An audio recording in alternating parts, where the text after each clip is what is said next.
Welcome to Rawcast AD. Doug here, as usual, introducing this. Still haven't decided how I want to get good at making introductions, but for now, it's just nice to have a little bit of a transition now and then, you know what I'm saying? So, I want to say thank you to my friend Bethany for sitting down with me this week to talk about a couple interesting topics, essentially the non-hetero community, and I know that's going to sound offensive, but it's the context. Uh, I have trouble keeping up on the changing of the names, and it's not meant to be a dick thing. I'm not trying to be rude. We talk about it within the episode, so you'll have to check that out to make sure I don't sound like a bigot. Because we love casting stones way too easily these days instead of, as we say in the episode, shut up and listen once in a while, essentially. And apparently I've had the idea of domestication on my mind for a little bit, a hot minute, because I seem to rant about that for a little bit. I apologize, Bethany, if that made me look like a nut, crazy person, but I want to thank you for venturing down the rabbit hole with me on this one. It's the most serious we've gotten with a topic on Rawcast in quite some time, and it was just really fun to kind of bend the mind out of the norm and go for a ride. So thanks again. I know you guys will love this episode. I had a fucking blast. By the way, this episode, as usual, is explicit because I got a sailor mouth these days.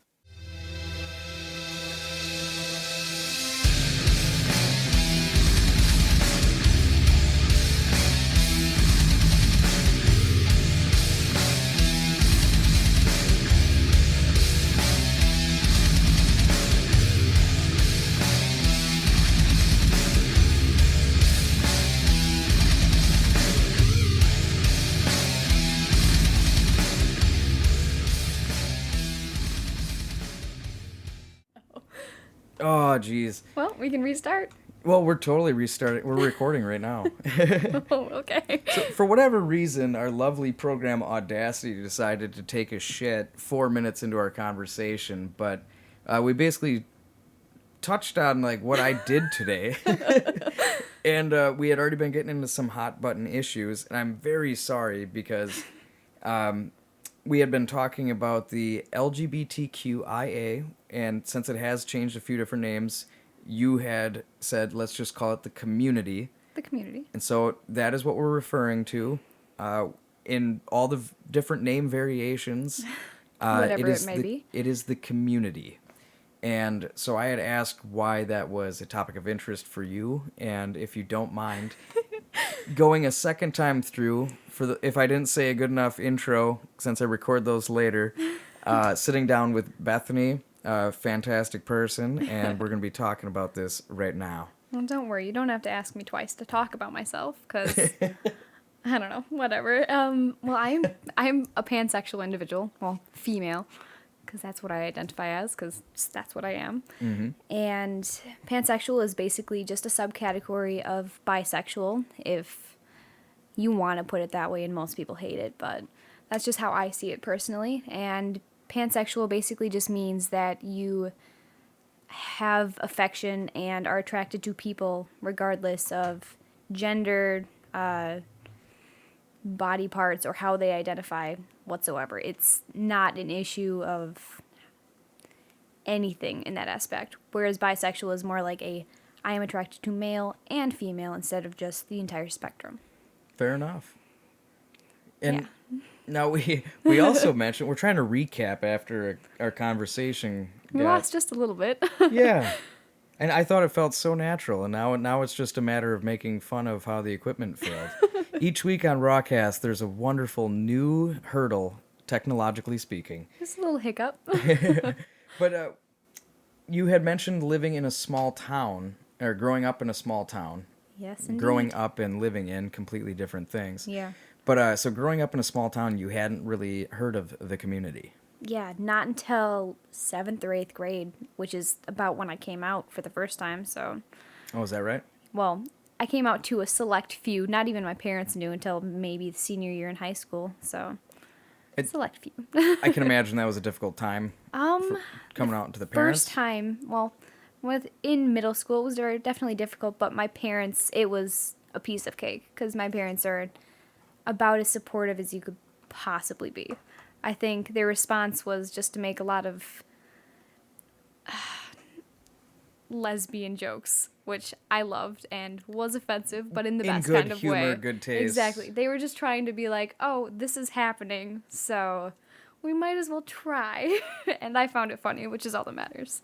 That's awesome. Yeah. It's cool that you had that kind of support system. Yeah, especially when most don't, so I don't know. Just to throw in one more thing from Roseanne, I'm just going to say that. Did you ever watch Roseanne? I've never watched Roseanne, no. I mentioned this, I think, on the episode with Dalton, and Dalton listens to these. So I'm just pointing this out. This is a good example, Dalton. But Roseanne, early 90s, covered the topic of basically, homosexuality. And they were trying to, normalize the idea of being homosexual. And, granted, that doesn't seem so big now, but back then it was huge. And so she took on that huge topic and normalized it, saying basically, if you guys don't make a big deal out of it, it's not a big deal. Yeah. And so Dalton there, Roseanne, dropping bombs on society. Yeah, I've heard of it, but I've never watched anything like it, but sounds interesting at least from how you describe it. Well, for the audience, how old are you? I am 20 years old. 20 years old? And ain't nothing wrong with that. Ain't nothing wrong with that. The only reason I ask, and age is just a number, to me what it signifies, since we live in a time of social media, and I mean, media galore. We have way too much media that... It's surrounding us at this point. The human mind cannot take in that much data. Mm-hmm. And so it's kind of interesting to me that I lose my train of thought in the middle of talking about it. I hear my cat starting to... Eat out of your dog's dish? Eat out of the dog food again, and that always catches my attention. Wow. Just being surrounded by social media. Yeah, I kind of feel like Mark Maron. I just, and when I say I feel like Mark Maron, it's like my relationship with my cats. It's interesting. But I would hope that even though you grew up in a small town, because for me, the town you grew up in, they were similar size. Mm-hmm. Mine was about 1,100 growing up. You said yours was about Like 1,300. 13, probably, maybe. I have no idea. Oh, now I remember it. Yeah. Yeah. Basically, the whole point with asking your age was with all this, media going on, popular TV shows, music, all that stuff, age just helps me understand at which point in the media shift you grew up with. Yeah. So, for me, it was like Power Rangers, the original Pokemon. Oh my gosh. Roseanne, Full House, all of that, TGIF cinema, more or less. And so that's the whole point. There's going to be a lot of references I'll probably make that you won't get because... I'll just laugh and pretend I know what's going on. And I appreciate that. I hope so. But so I hope there wasn't too much of like a stigma growing up in a small town. A little bit, but... Is that right? Yeah, there were a couple of issues once I actually got to the point where I was comfortable discussing that, but up until that point, it was pretty much okay. I didn't seem to hear anything, or I wasn't surrounded by all of these issues until I put myself directly into them, which is interesting. And how did you manage to put yourself into them? Just by basically letting the world know who just you by were? basically being like, hey, I'm not straight. And then... You were just being true to my yourself. Gosh. Though. Exactly. Coming out of the closet, if you like to use that idea. I really don't like that phrase. I hate it, but I love to use it in joke form, I guess. Well, yeah. in a sense, it's okay to take ownership when you're mocking a statement, I guess I'll say. It's like, I love to mock the red Make America Great Again hats. Oh my gosh. And, there are various forms of making fun of that because, come on. America's as great as you make it on the daily, son. Yeah. So, Yeah. the rest of the world crap. buy a red hat. Yeah. The I don't know. problems are solved. I've seen a lot of like make America like racist again, make America this again, that again. It's like, I don't know if great was the best word there, but I guess it works for the political sphere. Yeah, and if we could go into talking about the community changing names, I'm again, we're kind of recapping, and so like once we hit on Yeah. the few points that we did cover, we can shoot for the stars, my friend. Shoot for the stars. It's we had to actually look up to see what the community's current name was because We it did. seems like they do change the name a little too often. Yeah. They go ahead and add another letter when they add a new grouping. If there's enough people within the movement that identify as a certain group, Then they go add a ahead. letter. Yeah. Yeah. And you were saying that, it's awesome that they're very inclusive. Like, we were kind of on the same wavelength. Yeah. Where, in my opinion, especially now with the hostile environment we have, where we do have a president that seems to think it's okay to just talk about inflicting violence on Yeah. people just because they don't agree with their political opinion. Yeah. And I'm already getting heated because that's No, just I that's asinine understand. bullshit in verbal puke form. But when they go ahead and they're being openly mocked because it is so inclusive, but it is very nurturing. I mean, think about it. With rehab, therapy, whatever the case may be, the whole point is letting you know that there's somebody there that cares for you. Exactly. And that's the whole point of this group being inclusive. That you are who you are, and we accept you for who you are. And so then when you have the, traditionalist Americans, I guess I'll call them, essentially the people who are completely resistant to change, openly mocking the community, and the community is kind of, in my opinion, giving or lending ammo Yeah. every time they go ahead and regroup, so to Yeah. speak, in the name. Makes it seem like there's no real foothold and almost gives a vibe of a lack of credibility, I think is what you said before. I love how we're basically saying what each other said. But I feel like for the majority of Americans, I think, are just cool with it. Like, Especially at this point. I was very left leaning. I didn't think we'd get into politics too much, but this is a fun little Well, tangent. this subject kind of is in that area, especially right now, It's hard to talk about the community without getting into politics. Yeah. Definitely. And for me, it's the entire time with gay marriage. I even argued with some family members where they said it's against my religion. It's a sin. Okay, it's against your religion, but guess what? That's not Dan and Bob's Yeah. religion. Yeah. Leave them alone. No, trust me, I got in a lot of arguments in high school. I lost friends in high school due to that. It was interesting. Yeah, because it's not a matter of opinion. It's just a matter of fact and respecting rights. Exactly. And I don't see how I don't people know. can't understand that. Yeah. And that's why I loved the joke of, talking to somebody who is homophobic, saying, "Why do you care so much about what two men do in the privacy of their bedroom? That's the gayest thing I've ever heard." That's pretty good though. I don't think I've ever heard that one. I'm going to try to quiet the computer down. That fan is very loud. Oh no. Just throw a blanket on it. It'll be fine. We'll be done before it gets too hot. You sure? Not necessarily. I don't know. No, I noticed on, and I'm back in front of the mic. I With noticed the gravelly on. voice back. Just drop her down an octave. I'm trying to get out of it. But on last week's episode, you could really hear the fan in the background, and that was bothering me. It's a computer fan, not a regular fan. Well, you can hear the train now, too. I wanted you guys to hear the train, so I quieted the fan down. Exactly. But no, to me, it does. It comes down to a matter of people not understanding that their reality doesn't have to be everybody else's. Exactly. It's against my religion. Okay, yeah, you're acknowledging that it's your religion. Keep it at that. Especially in a country that doesn't have a specific religion that's supposed to rule it. Yet we have certain things in place that have been in place since the beginning of our country that make it seem like Christianity is the only religion that we should be following, and that's just not how it is. Yeah. We don't have a strict religion in this country, though a majority of people here are Christian. Yeah, for the time being, but For the time being. always is going to change. The fact is, we are the great diversity monster. We are the melting pot, and that's the thing. When you're going ahead and making a nice stew on the stove, there's going to be different ingredients bubbling up to the surface every now and then. We call it a salad bowl now. Salad bowl? Yeah. Is that right? I'm up to date. I know these things. We call it a salad bowl now? We do. I suppose we're done melting.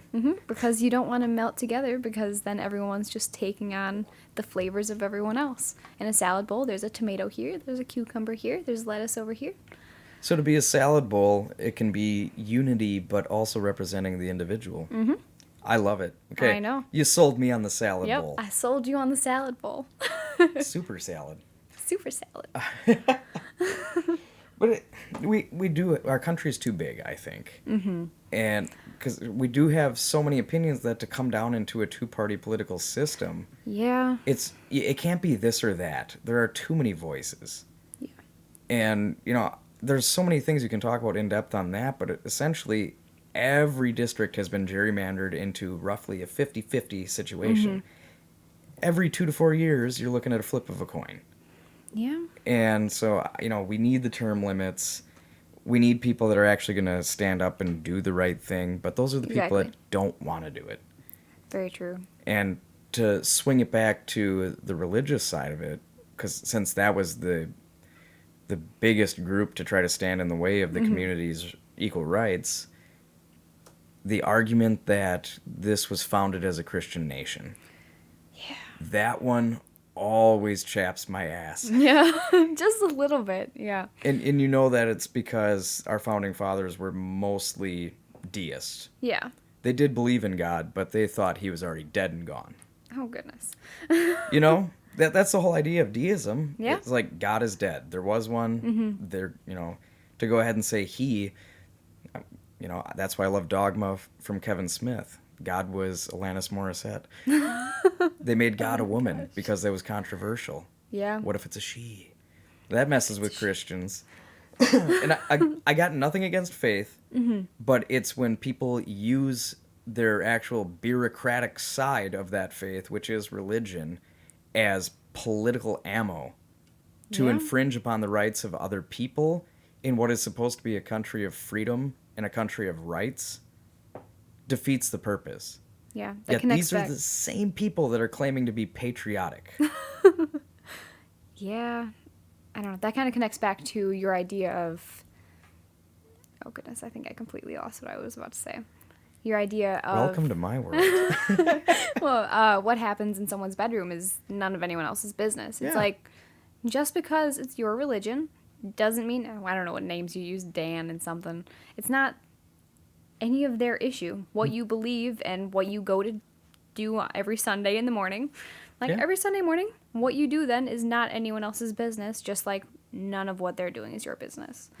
Like, going to church events and doing stuff like that on your own time is fine, but trying to push yourself on and your beliefs on someone in an aggressive manner when that is obviously going wholeheartedly against what they believe is insane to me. Yeah. Even Vice President Joe Biden got a lot of flack from the Catholic Yeah. community. 'Cause Joe, good old Uncle Joe, he's a devout Catholic, but Yeah. he acknowledges that fact that, yes, I am a Catholic, so I'm not going to have a homosexual or same-sex marriage or whatever the case may be, but I acknowledge that it's not for me to say for them what they can and cannot do. Yeah.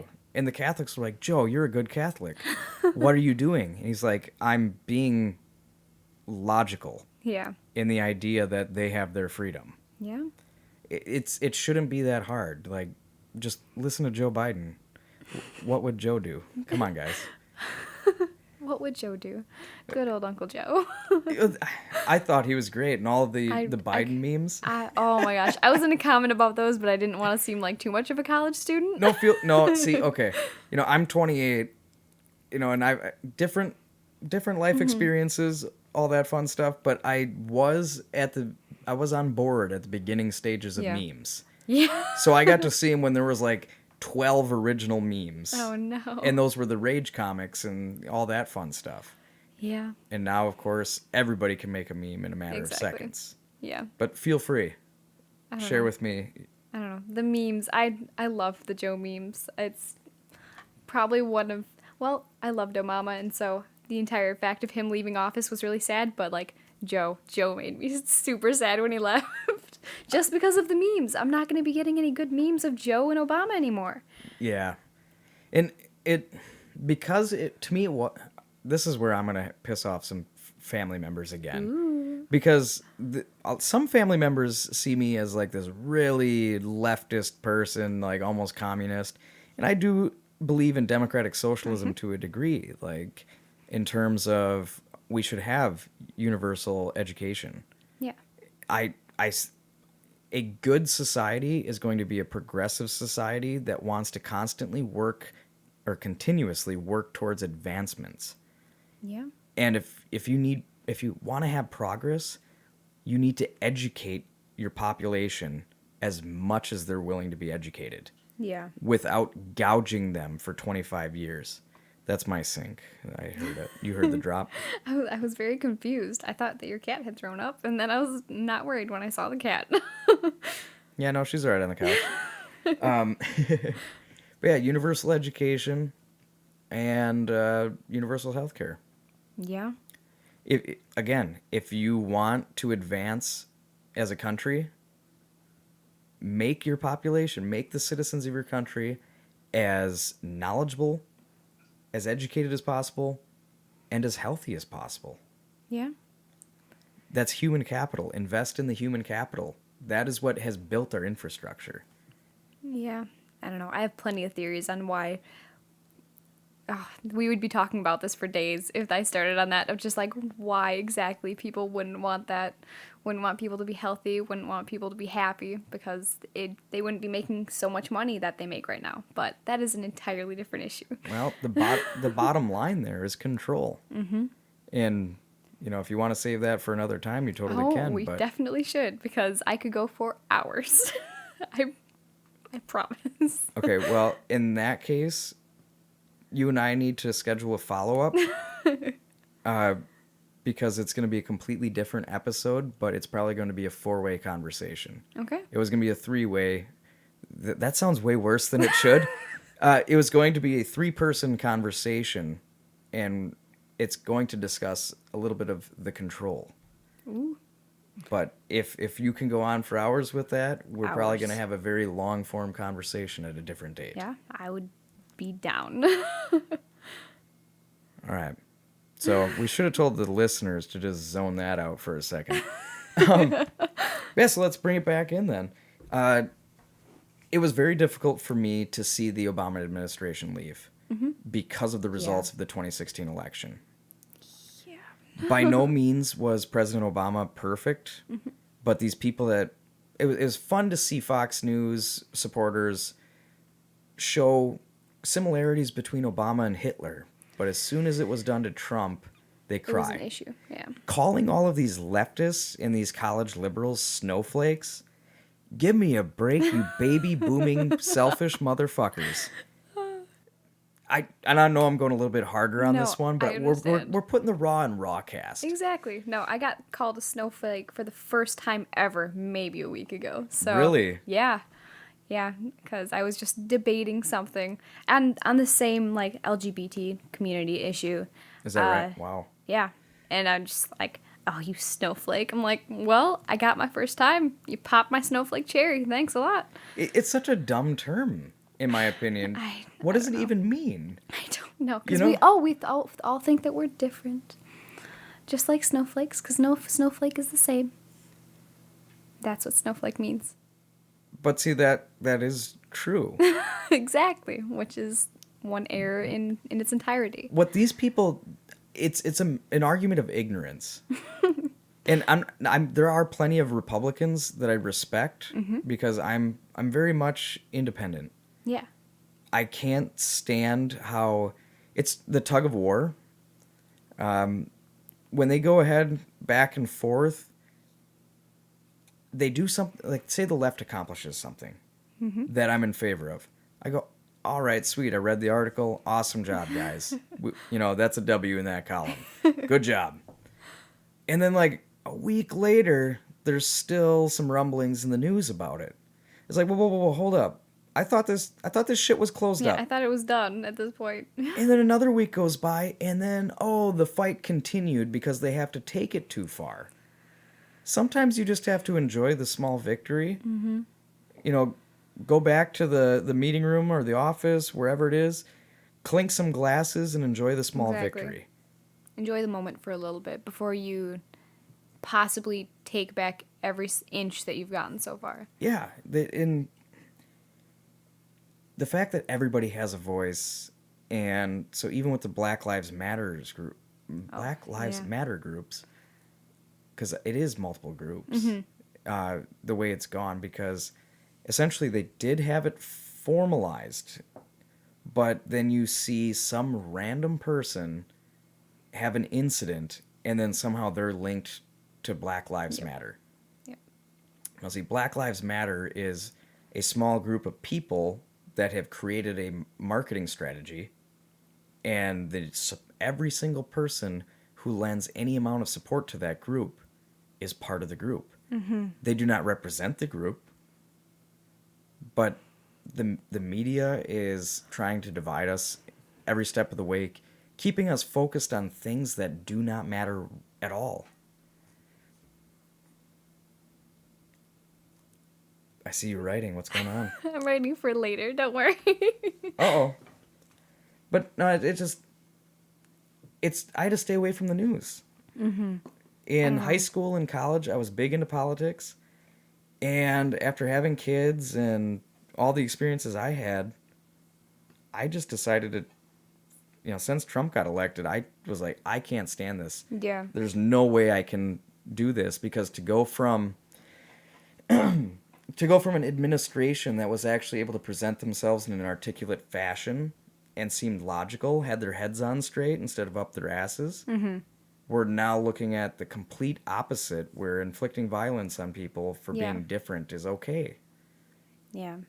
I don't know. I'm kind of, as you said, avoiding the news and just like most like mainstream ways of getting this, because it is nice to be like, oh, I'm going to be aware, but if you only watch or listen to or read that which is like me as a liberal, if I only read what is like very leftist, if I only read that, it would just be me speaking into and in my own echo chamber, excuse me. Yeah.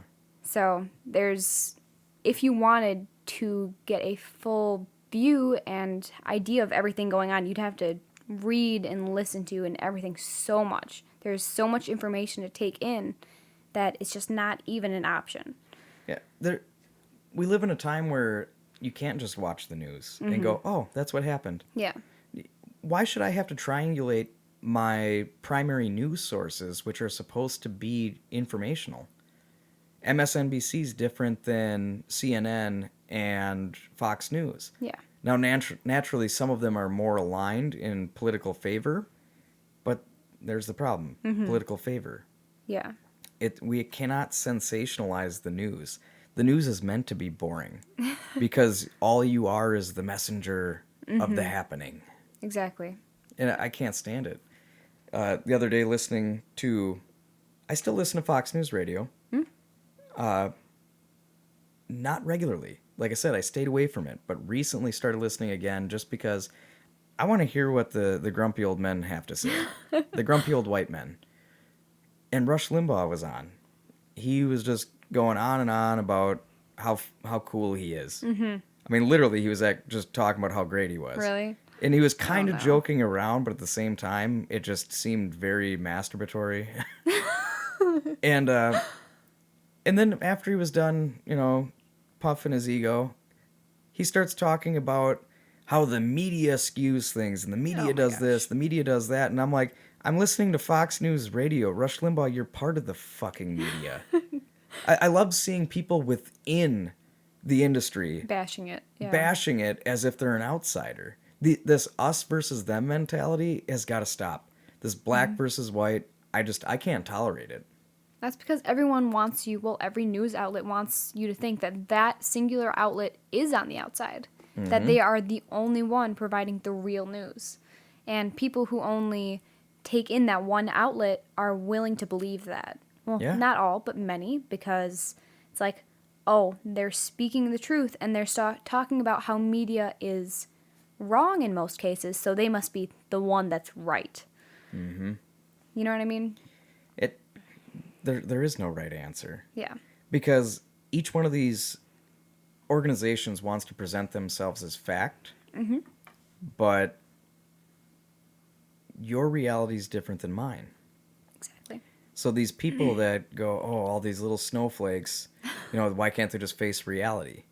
Well, Mr. Your opinion is fact. Your reality is completely different than their reality, and their own realities are different from each other. Because, yes, though we may have one common understanding of reality, there are well over 7 billion people on this planet, thus making over 7 billion realities. Yeah. Because our each experience lends a part in defining our own reality. Yeah. It's I'm how a we strong see believer everything. in that. Yeah, exactly. Like, because how we see everything, like, I'm sure the way I see almost every single issue is completely different from how you see things, Because I have so many different experiences than you do, and you have Yeah. so many different ones from what I do. And so it's just like I might see things through a certain lens as you might see it in some way over there, Yeah. And what's cool is sometimes you can still come to the same conclusion despite that. But that's part of what makes us great. Okay. It's your journey in getting to that conclusion. Absolutely. I started enjoying life a lot more because, and I don't know if we're going to get into it really, but anxiety and depression have been a topic of interest with me. I didn't realize it, but I got to talking with 3 or 4 different people in the past week because goodness. I struggled for quite a while. And the past actually a couple months. I didn't realize it, but I was slowly slipping into an anxiety-driven session, I guess. And so within the past week, I talked to 3 or 4 different people who were all going through the same thing. And I had no idea. And so I got to talk to somebody else who is kind of like, he's like the bringer of light in my life kind of thing. And we came to the conclusion that, I don't know if it affected you, but have you noticed any subtle changes in your daily life since the eclipse? I have not. No? Nope. I haven't been paying attention. I don't even know when the eclipse was, so that might be a thing too. I started dealing with the most recent wave of anxiety at the time of the eclipse. That's when it started. And so I don't know if humans are more in tune with nature than we Than we sometimes think? realize due to our conditioning. Because I don't know if this is going to be too much or if it's a topic of interest, but have you thought about human domestication? A lot. Have you? I have. Can I just hear kind of like a little bit of a monologue from your standpoint? Oh my gosh. Give me a little bit of your thoughts first, and then I'll. Are then you I'll afraid go to off and- freeform? A little bit. Well, for me, it's... And people have heard me say on Rawcast plenty of times that I'm a big fan of Joe Rogan's podcast. You said your father is, correct? Yes, I believe so. Yeah, I believe so. I think he's talked. There's so many names that my dad throws out. I believe it's Joe I Rogan's think I one would of like them. to meet your father. My dad is. Hello, Daddy, if you're listening to this, because I'm sure you will be eventually. My dad is probably one of the most interesting people you could never meet, because on the outside, he is very much just like, it's very quiet, very nice, like, well put off, like, hardworking man, but he has some very deep and very almost intense thought, and you can almost see it come through sometimes. He's a person of profound nature. Yeah, definitely. He's I'm intrigued. a very interesting person, and I feel like I don't even know enough about him because he just doesn't talk. Like, I was definitely a daddy's girl, like my entire time growing up. Now it's more just like my mom and my dad, who are both like, I It's love cool them to have both it balance more than out. anything. Exactly, and I feel like our relationship was definitely more based on, like, just like touch. More just like, I would seriously fall asleep, like, and take naps with my dad, like, on the couch. Because it's just like, my dad, when I need something, it's just like more of a hug than like a conversation. Whereas me and my mother, it's a conversation type of thing. If it's okay, I'm going to interject right here and say we're only like not a full 8 years apart in age, and I'm totally looking at this from your dad's perspective. Yeah. Because I got kids, so I'm just like, aw, cherish those moments is what I was saying. This is now like attempt number 4 because Audacity keeps screwing up. So I apologize. We got off track a little bit, but you were talking about how your father was is a very interesting human being. He's a very profound thinker without letting anyone else know, for sure. I appreciate a mind with depth. I'll say that. Yeah. And now I'm messing with all my equipment. But hopefully this actually records through without cutting us off again. That would be awesome. Yeah, I'd appreciate it. So, like, you know. We'll figure it out eventually. I'm now looking at this again, at the program, because now I don't trust it. But, so no, I think your dad would be a really interesting person to meet. You know, Yeah. you cherish those moments, and, like, it went off track because I interjected talking about how I looked at it from your dad's perspective, but of course you appreciate those fond memories. You said you miss it. And Definitely. Essentially, I listen to a lot of Joe Rogan's podcast, and he goes on to talk about the trap, you know, whether you want to call it the trap, the rat race, the domestication of society. Yeah. It's essentially, I think that we're supposed to be plugged in all the time now, but like I said earlier, there's too much data out there for us to take in. It's sensory overload. And so you see a lot of people who end up... Are you getting tired? I've been tired all day, don't worry. I woke up at 5. Ignore my Where yawning. you at? I woke up at like 7, but I've been running around all day. Yeah, so you did have a busy day at work. appreciate me. Yeah, she worked today, and then she's still sitting down. But essentially that's it, is... I'm somebody where... And I recently started a new job, and I'm very grateful to the person that helped me get the position there, and no regrets whatsoever, no complaints whatsoever. But bottom line is, I totally agree with what Joe Rogan said about soul-crushing jobs. You guys can look up the video on YouTube.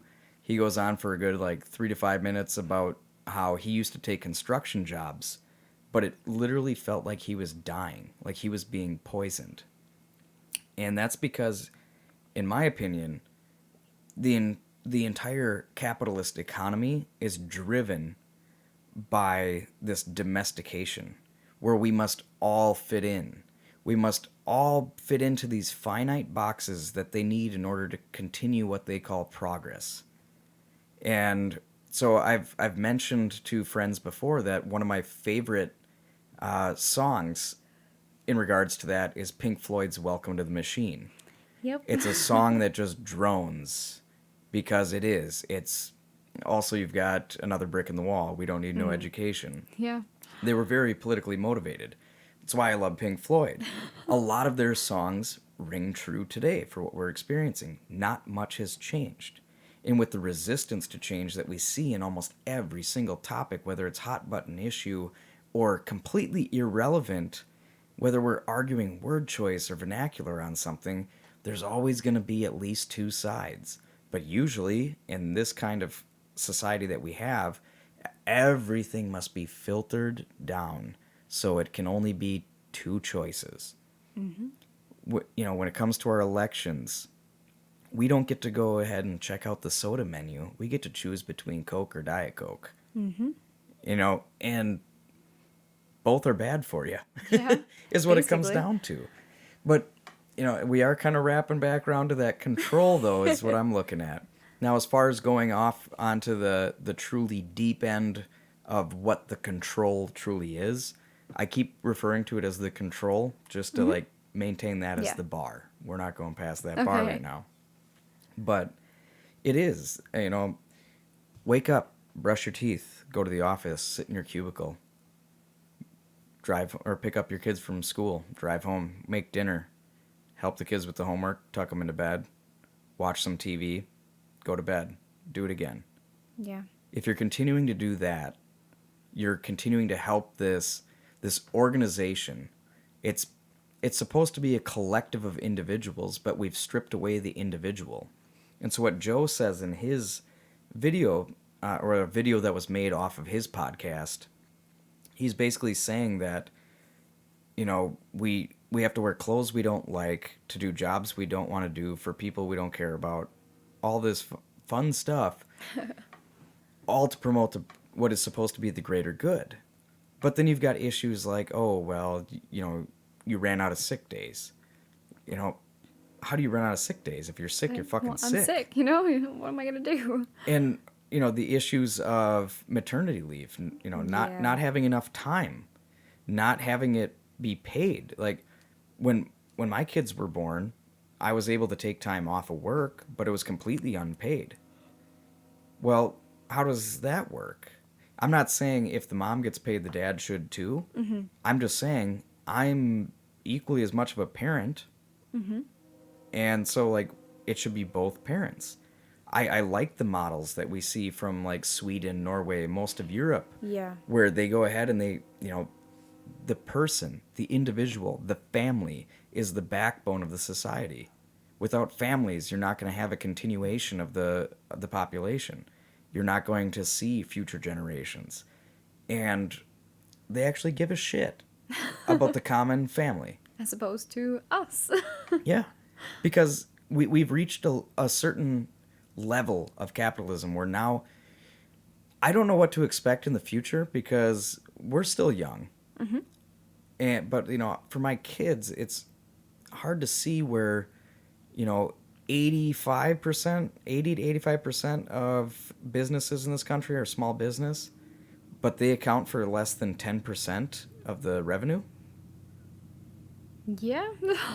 And so what we're seeing is these big companies merging, becoming just companies of size that it's just completely unheard of, in my opinion. We shouldn't be seeing these huge mergers, because then that's just going to continue to promote more control, more domestication. And it's all in pursuit of the almighty dollar, which is an intangible thing, in my opinion. Yeah. Okay, yeah, we're all doing this so you're picking up overtime. Oh, so you can make some extra money, pay some extra bills, But when you're going ahead and working a job, if you're a full-time average U.S. worker, you're looking at 40 hours a week, and that's your life. Yeah. You're spending your prime time hours doing that job. So if you don't love that job, you're probably going to be miserable. A lot of people, just suck it up and do it because that's what they got to do. But there are some people out there that they do feel like they're being stifled. They do feel like their soul is being poisoned on a daily basis by sitting in that cubicle. Being swallowed up by just what you're spending most of your time around when you don't want to be there. Yeah. You lose yourself. Yeah. And I know that's not for everybody. Some people go, it's a job, it pays the bills. True. But I'm somebody where if I don't have enough interest in it, or, I can't get fired up about it, like, it's not what I want to do. Mm-hmm. And I'm somebody that I would prefer to have a broken up schedule. So, like, today, I'd had 3 parts to my day. It's scheduled throughout the day. I took full advantage of my day. And that was awesome. Mm-hmm. But I recognize that as domestication that I don't want to be a part of. I don't want it to be where I have to march in a cadence of do what's best for your family, pay your bills, show up to work, even if you're sick. Don't take your vacation time, which I think is ridiculous. It's kind of insane. You get vacation, but you're encouraged not to use it as much. Yeah. And I'm not saying that with just my job, but the past few jobs I've had, even my last sales job, because this is a little gray area, but you and I met at Verizon. We did. That's taboo. That's a violation of employee-customer relations. It doesn't matter. I don't work there anymore. Exactly, which is why it doesn't matter. If you But- still worked at Verizon, we'd still be like, hush, hush, hush, hush. Yeah, I don't know what's going on.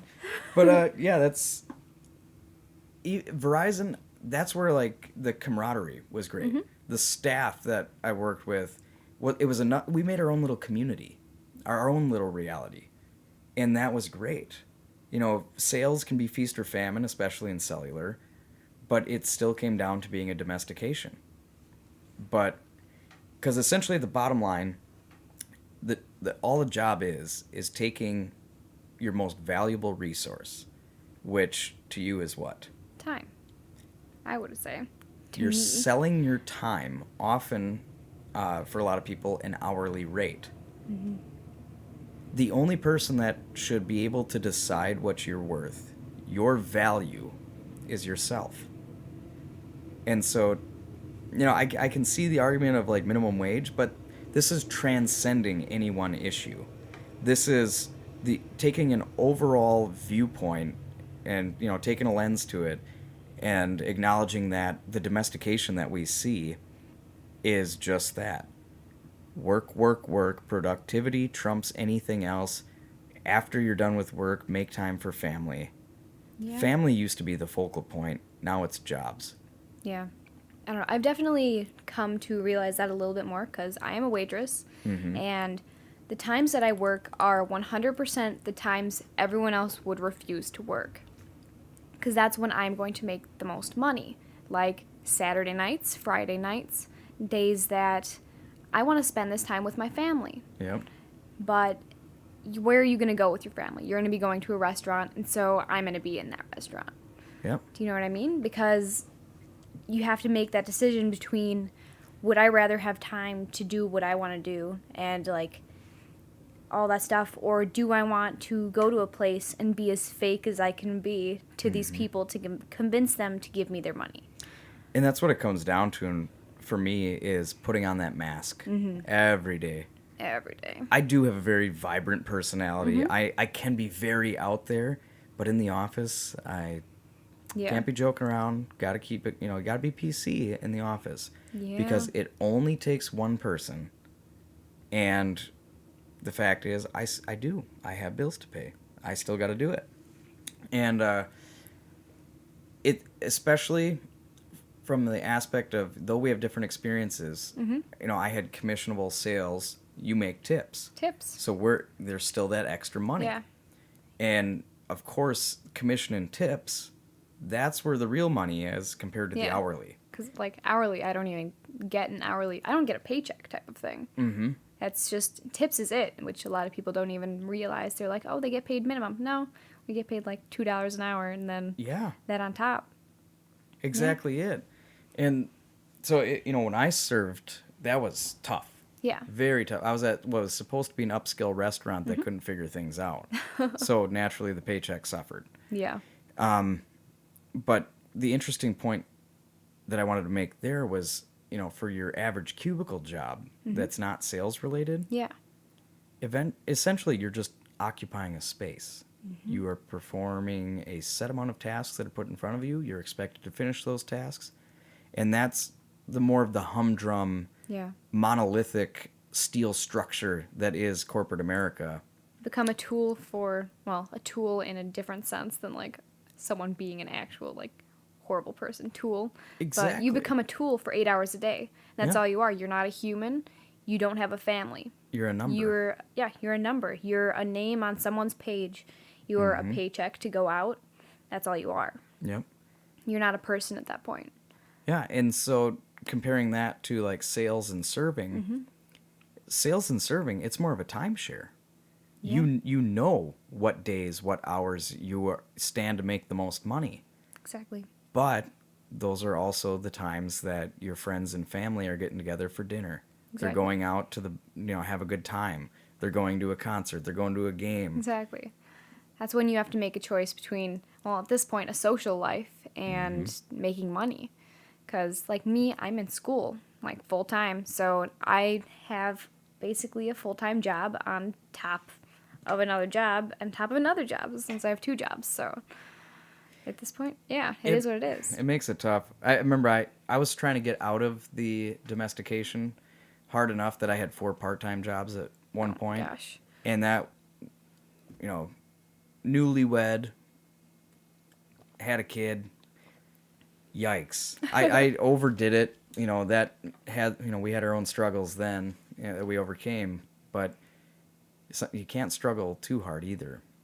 Yeah. Because one thing I've learned with my fight against my own domestication is that if I'm not careful about it, and I'm going to quote one of my favorite metal bands, Meshuggah, here, but the struggle to free myself from restraints became my very shackles.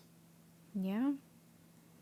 Like, you try so hard to get out of that humdrum sensibility of society, that domestication, that the fight consumes you to the point that you actually trap yourself in the struggle. And that's a scary place to be, let me tell you. Yeah. But so I can't even imagine. I want to hear more about your thoughts behind the domestication. Oh gosh, you put up such an interesting argument that I don't even know how to rival it in any way, shape, or form. Well, you don't. Well, what are you trying to pick it apart? You trying to argue against it? I definitely wouldn't argue against it because to But take you it say, from you say rival, and it's like, well, if we're agreeing a bit, it doesn't Well. need to rival. rival your ability to speak on it, perhaps. We kept the show not all that political, but That's what it's become at this point. No worries. I can stick my head in the sand and, because I don't want to see what's on the news. But at the end of the day, I'm me. I have my opinions, and this is my platform. Exactly. So this episode is going to be the first one where I'm just going to start letting it go. Letting it I'm going go? to say what I think. Making it truly raw. Oh, nice. Oh, yeah, yeah, playing on the yeah. name. I thought you'd like it, so we had to do it. It works. It fits. Thank you. Yeah, but no, on domestication, I would almost, let's take it from like a waitress's perspective of domestication through mobile devices, perhaps. That's what I see a lot, especially in a couple of, because the restaurants I work in are frequented by families. And especially mobile devices when it involves children and families. And children are always on a tablet or a phone or something. And what are they looking at? You know, they're just surrounded by the same exact thing and what everyone is putting out. And I don't know, it's all the exact same thing. And in my mind, it's all just leading to the exact same place. It's building a way to think and a way to see things. And parents and just all of us in general, we pick up our phones every morning and a lot of us just scroll through Facebook, Instagram, Twitter, and we are just being force-fed like this information that someone somewhere along the line decided is what they wanted to put out there, and I'm rambling at this point. No, but it's a good rambling session because Yeah. I think it's true. Take it from somebody that worked at Verizon. You know, I made extra money if I sold tablets. Exactly. But then again, when I'm trying to convince a mother of 2 kids that she's obviously had a long day, she showed up wearing scrubs, which tells me she works, you know, in some healthcare form, which I deeply respect that. I know how hard it is. I know how underpaid they are. My wife works in elder care. My sister works in elder care. And she's got 2 kids that are maybe elementary age, not quite. And I'm trying to convince her to buy 2 tablets so that, you know, I can line my pocket for a week. Exactly. But then I'm introducing a device into her home that, you know, if hopefully she has a support system for watching kids or getting some time for herself. I don't know the situation. I just have to analyze it based off of my sales experience at the given time, and I'm supposed to do my job. But it may be good for her kids to let her have some time, but I'm introducing the culture that we're seeing today of device addiction. Yeah. And I truly believe it's an addiction. Yeah. You know, because studies have been done where you are, was it serotonin? I think so. Yeah. Is that the feel good? I believe so. I'm not sure, but would imagine. Through our evolution, what we've seen is a lot of changes in people. And, lately, especially, we've talked about Evolve Health and the Hope movement. I really appreciate what we do there. But it actually opened me up to look at different dietary methods. And I've heard a lot about, like, ketogenic diets, the paleo diets. And through my research, you realize that, oh, well, it wasn't really all that long throughout history, because human history is short. I know we talked about that with Matt, I think, about human history being a footnote. In the history of the universe, we are a footnote. Yeah.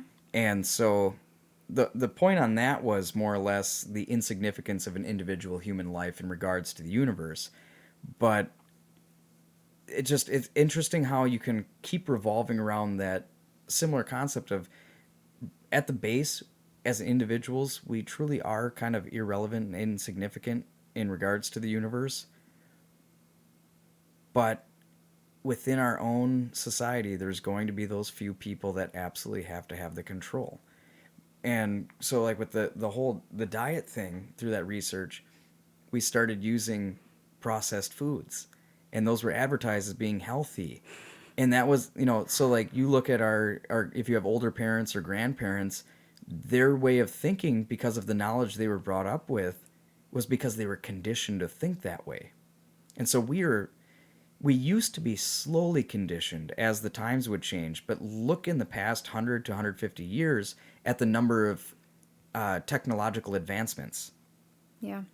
The majority of the technological advancements by humans has occurred within the last 100 to 150 years. And we can't keep up with that. Technology is constantly changing. There's newer things. We've run out of food products for people to come up with for ideas. So now we're just taking shitty Doritos and shitty Taco Bell food and mashing that shit together, which then you're shoving processed crap down into your stomach. Well, when you go ahead and throw all these extra carbs into your body, all these extra processed foods and sugars, what you're essentially doing is dumbing the mind down. You're dumbing the body down. You're making this person work more towards a sedentary lifestyle, where you can get them to go ahead. Like, all you can manage to do is get through your shift for the day. And then when you come home, you want to throw pizza in the oven, grab a bag of Doritos, a bottle of Mountain Dew, sit down and watch TV, binge watch Netflix. Because you don't have the energy to do anything else. It was great for media, not the media, but just media in general, because now we have so many options for TV shows, books, audiobooks, whatever the case may be. There's so much for entertainment out there. But the one thing that, I could teach people how to learn their new smartphones, learn how to use their new tablets, stuff like that. But the one thing that nobody ever bothered to think about was teaching the discipline on when to call it quits. Mm-hmm. And I know there are apps out there now it's basically a counter that keeps track of how much time you spend on, like, each app and all that jazz. And I encourage anybody who listens to this to go ahead and download one of those apps, use it for a week, and take a look. Yeah. I know I had one for a little while, and I was just disgusted with the amount of time I spent on YouTube. Because you don't notice. Yeah. If you're waiting for the bus, if you're at the doctor's office, if you're waiting in line at a checkout, before you know it, that phone is in your damn hand, and you're flipping through Facebook. And as much as I love all the people I'm friends with on Facebook, I don't need to know what each and every one of you are doing on a daily basis. You don't need to know what you had for breakfast and all that jazz. I mean, there's a reason I don't really use Instagram. Like, instead of looking at pictures of you, I'd rather be sitting down in front of you having a conversation. Because that's what we're losing sight of. It's easier to text. It's easier to send a message. And I felt like, for me, the phone was becoming too much of a focal point. And so just recently got rid of Facebook Messenger. And I know I mentioned that to you before we hit record, but I felt like a weight was lifted off my shoulders.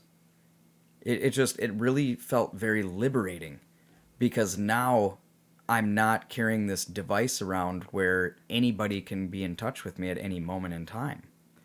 And to all you people that have these conspiracies about people getting chips injected in them, which I did talk about this on Tech Talks with Spencer from Bookbrain, have no fear. Nobody's going to be knocking on your door to inject a computer chip into you because you willingly bought a cell phone or tablet that you carry around with you that has the capability of tracking everything about you, and you willingly input your information into that device. Ooh. That's another point on domestication that I have. Advertising and marketing has gotten so intense, and have you taken any of those classes in college yet? I haven't. I have no need to because of my major. Which I get. Yeah. And enlighten us again, your major? I'm an English major. And that is going to be a topic that we get into at hopefully another point in time, because I know a handful of writers, and I know that you do some writing that Yep. we're not going to get into too much. But I kind of want to have like a writers forum. Yeah, that would be a lot of fun. And are you going to ignore the amount of shade you just threw at everyone who bought phones? Because I was feeling it over here. I was feeling the heat. No, because I'm the same way.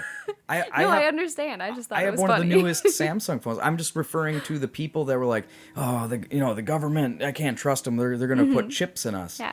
It's like, yeah, but you're recording already that enlisting with Facebook it. Live video from a phone that has GPS capabilities. Exactly. Like, so this fear that the government's going to come after you, no, they don't need to come after you, because for the past, ever since smartphones became a thing, ever since you had a smartphone, if they really wanted to, they have access to everything you're doing. All of your information. And so, like, my point with that was just to the people that have the conspiracy theory that the government wants to inject you with chips. And there comes that lovely train again. Canadian National's very active this evening. Ooh, was that some free advertisement? No, because I understand it's a very profitable company, but they do cause a lot of frustration in this neighborhood. Yeah. But so for advertising and marketing, that's truly where we saw just an exponential growth in the domestication, in my opinion. Yeah. Because subliminal messaging, the way they're able to run algorithms. So I can go on my laptop on the internet and say I was talking about bow hunting on last week's episode. Say I want to look into buying Matthew's bow. Well, I guarantee you, if I look at 2 or 3 of those Matthews bows online, and I'm looking for a left-handed bow, and I type that into the search bar, later on when I'm on Facebook, I will see an ad pop up for Matthews advertising a left-handed bow. Any sort of web searching that you're doing, there are algorithms designed to get you to spend your money.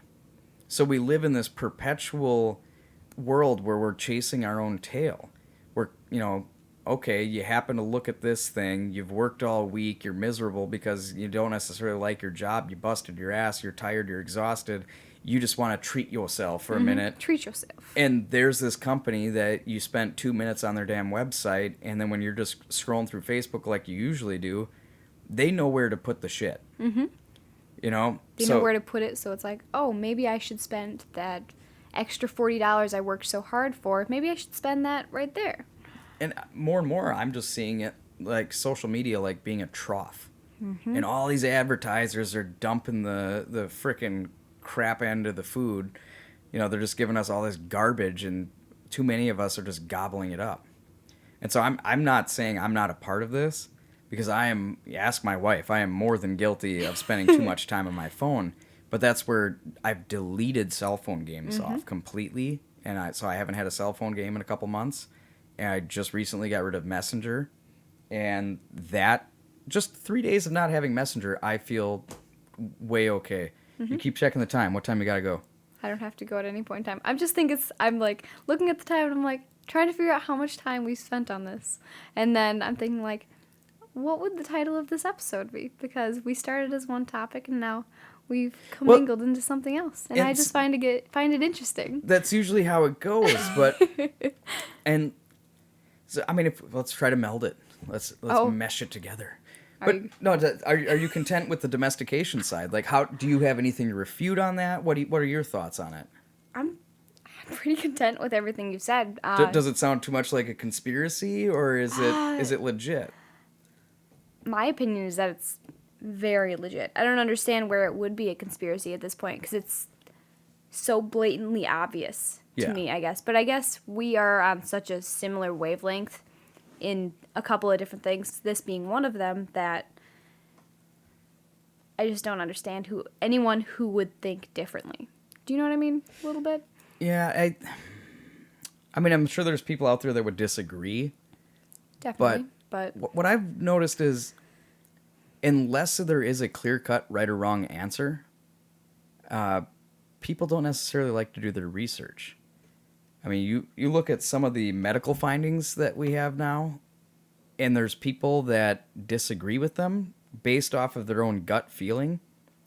It's okay to go with your gut feeling when you're voting for a political candidate, but when a fact is smashing you right between the eyes, you need to wake up and realize, hey, my opinion needs to change because this fact, this peer-reviewed, triangulated source fact is staring me right in the face.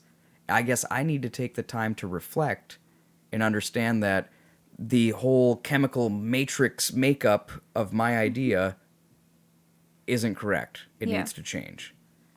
That's where the issue of, like, this isn't from me, this is from my boyfriend. Do you realize that? The resistance to change? We could go right back to the LGBT thing.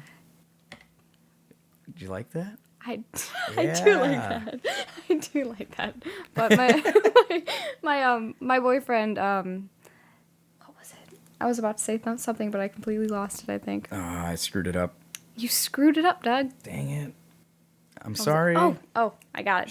She got it. My boyfriend likes to say that people will only believe in what they think is right.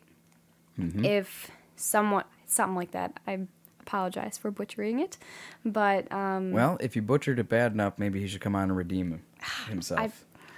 Yeah, that would be interesting. Clarify. He's a very interesting human. See, the way I'm doing it now is if there is going to be a new guest, it's going to be mandatory to sit down beforehand to, like, go ahead and, that verbal ping pong, which is a conversation. Mm-hmm. You can go get some coffee. Needs to be possible. I love to get some coffee. Exactly. The only thing that's different now is when I have coffee, I actually put a tablespoon of MCT oil in it. Mm. On the paleo diet, MCT oil. This is like a free ad for On It. But I was struggling the first week with my keto diet. Mm-hmm. Bad. This is a little too much information, but headaches, diarrhea. Those were like the main things. Oh, wow. You all right there? We're all good. Don't worry, that was just me smashing my knee into the table. I'm all good. Don't worry. All right. But yeah, definitely coffee. Yeah. I do it. I've cut back on coffee because I'm sure there's somebody listening out there that's like, you can't have coffee on the paleo diet. Yeah, well, there's a give and take, There's a give and take. It's kind of like, you look at the Christian religion as a whole, it's like eventually a group was like, I don't like how they do it this way. Yeah, and then they broke off and did their own idea. Like, we don't like gays, but we won't stone our women. Don't worry. Like, people can still get divorced. It's okay. That's the whole picking and choosing thing. It's like, there's give and take, right?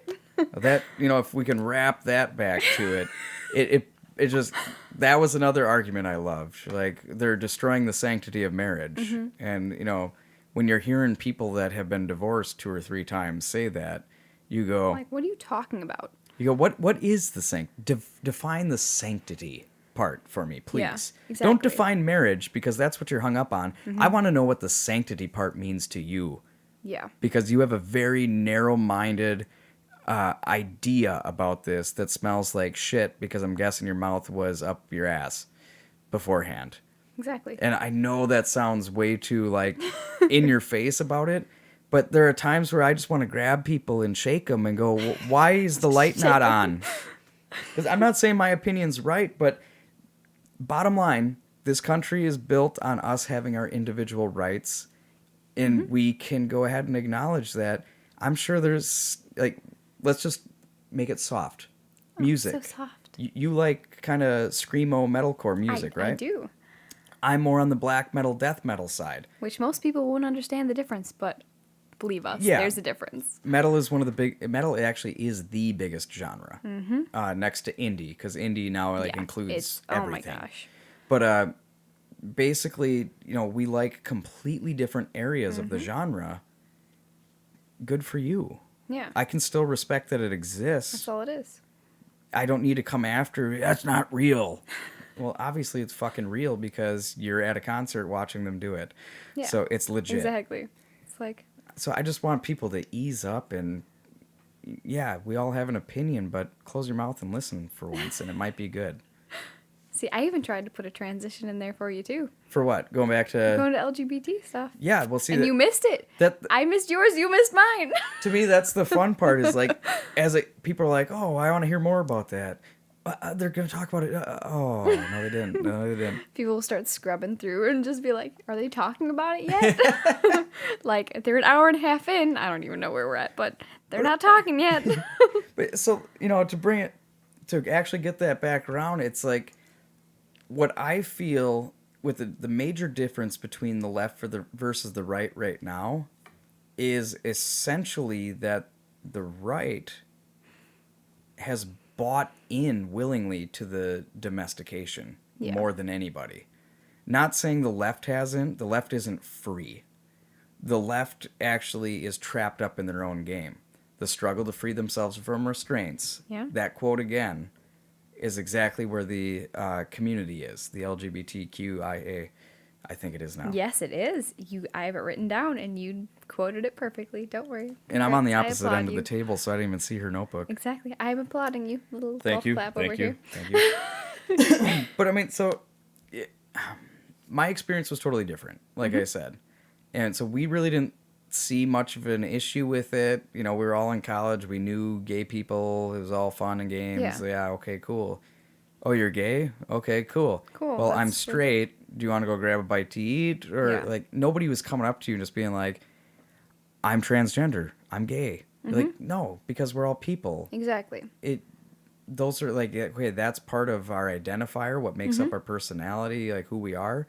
But nobody's walking around like a goddamn billboard and advertisement with that. I'm gay. Just like feather boa. Yeah. Rainbow shirt.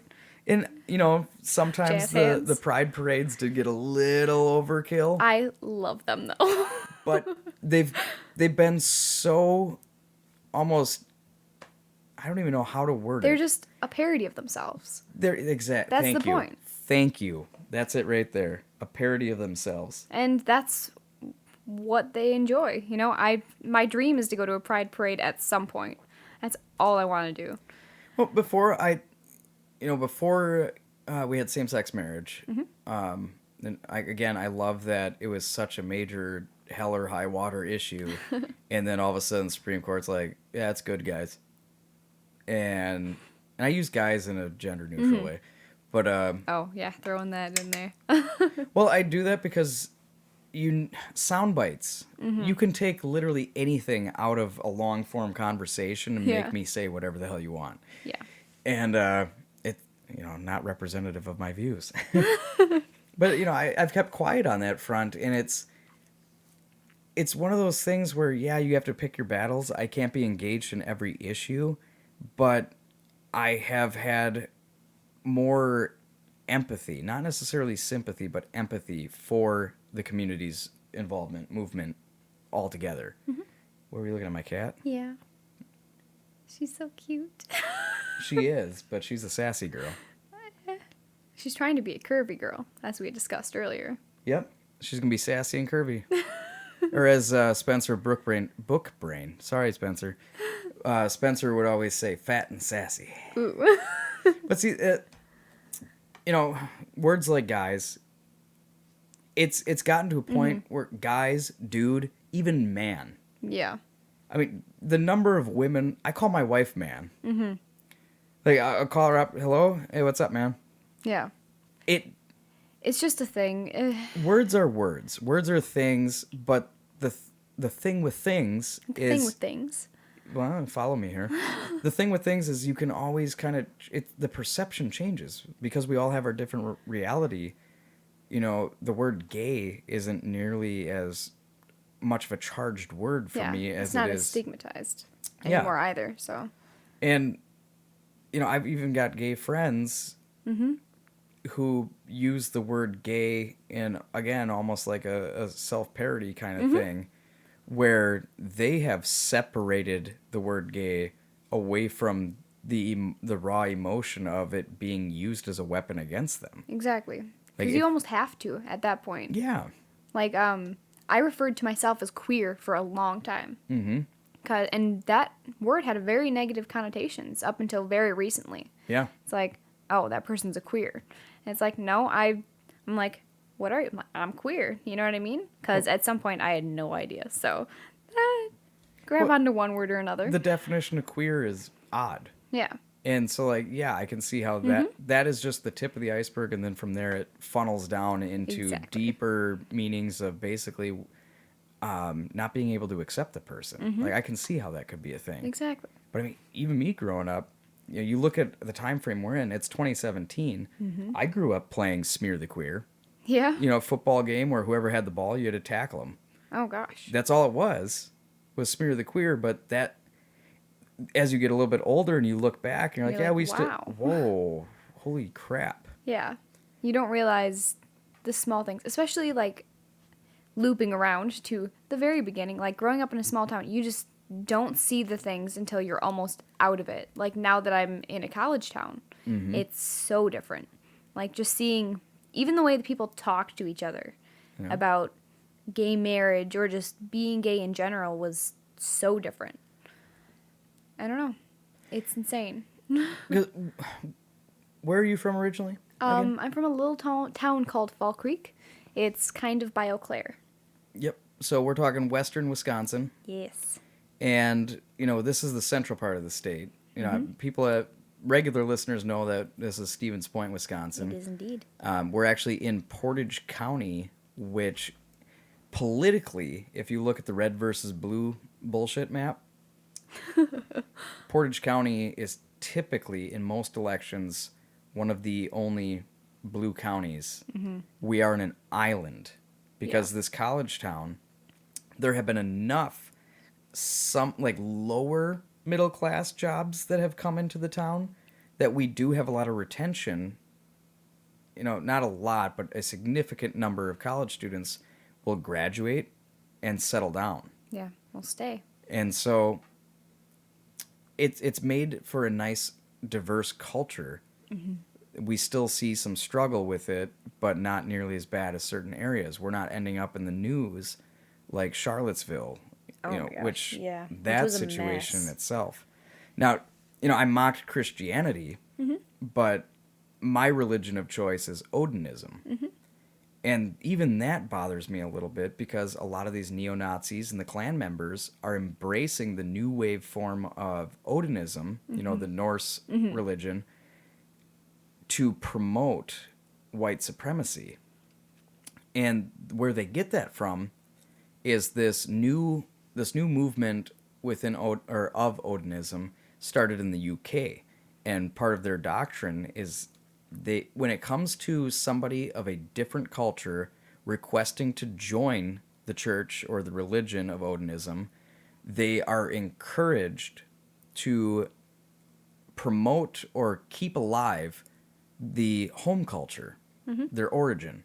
So if a Japanese person were to want to join Odinism, like the officials of Odinism would say, well, why don't you go ahead and embrace Japanese culture, the religions there, whether it be, was it Shinto? I have no idea. I don't even know. I'm going to sound ignorant there. We are just ignorant. Take pity on us. Have mercy. Have mercy. But, you know, I could have chosen, you know, somewhere else where, like, I absolutely... So, okay, say somebody from Saudi Arabia wants to do it, and they're like, well, you know, why don't you embrace Islam or Christianity? You know, there's 3 different sects of Islam. There's Sunni, Shia, and Sufi. Then there's all these different Christian sects that are there, too. Yeah. Why don't you choose one of those? That's the religions that came up from your geographical origin. Mm-hmm. That's all they're saying. They're encouraging that each one of these isolated cultures are able to continue on through their own people. That's why you have a long blonde-haired guy going for Odinism, and that's the idea. It's just, where we come from, but they leave it there. That's the end of it. They don't go on to say that will they ultimately refuse the person from entering the religion. But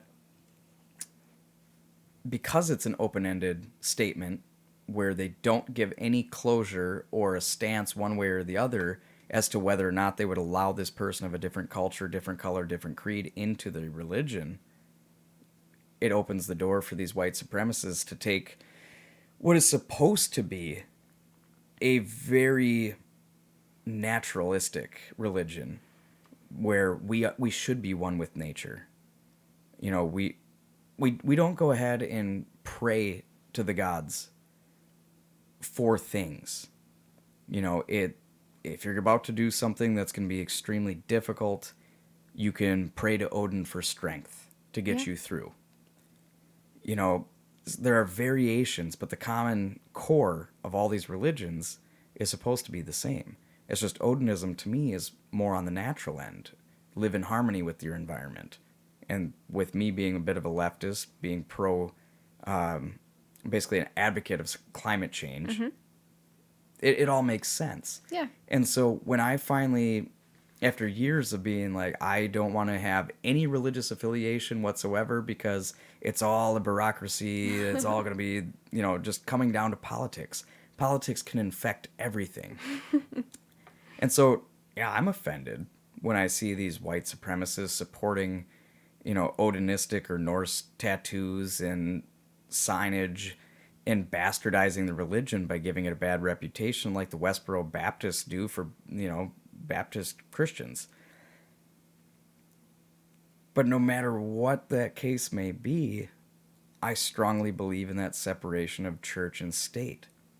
And so to go ahead and do one long wraparound to circle back from that awesome tangent, because I appreciate the conversation. It was a tangent. And if I went on too long and bored you, I'm sorry. No, I'm all good. Don't Harsh, worry. man. But essentially, I got to see some of the struggles that the community went through when they were trying to get same-sex marriage pushed and make it a real thing. But I don't truly know the issues that they're dealing with now because the waters are so muddied. I mean, firsthand experience, like, are you involved with any of these groups on campus? What are you seeing? I know that there are groups on campus. There is one in particular, which we refer to as GSA, which is Gender Sexuality Alliance. And it's a great group. And I have friends that are involved in it. I have one friend, Chris, that he is involved in it. He's treasurer or something.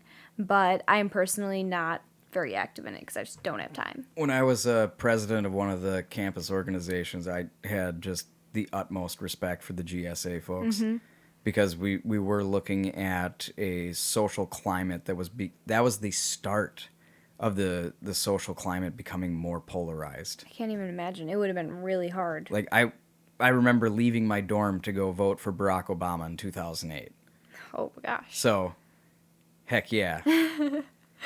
And because of what we saw in Mitt Romney, of course, I voted for Barack Obama in 2012 as well, but there was no avoiding 2016. Yeah. It was nasty. It's a rough year.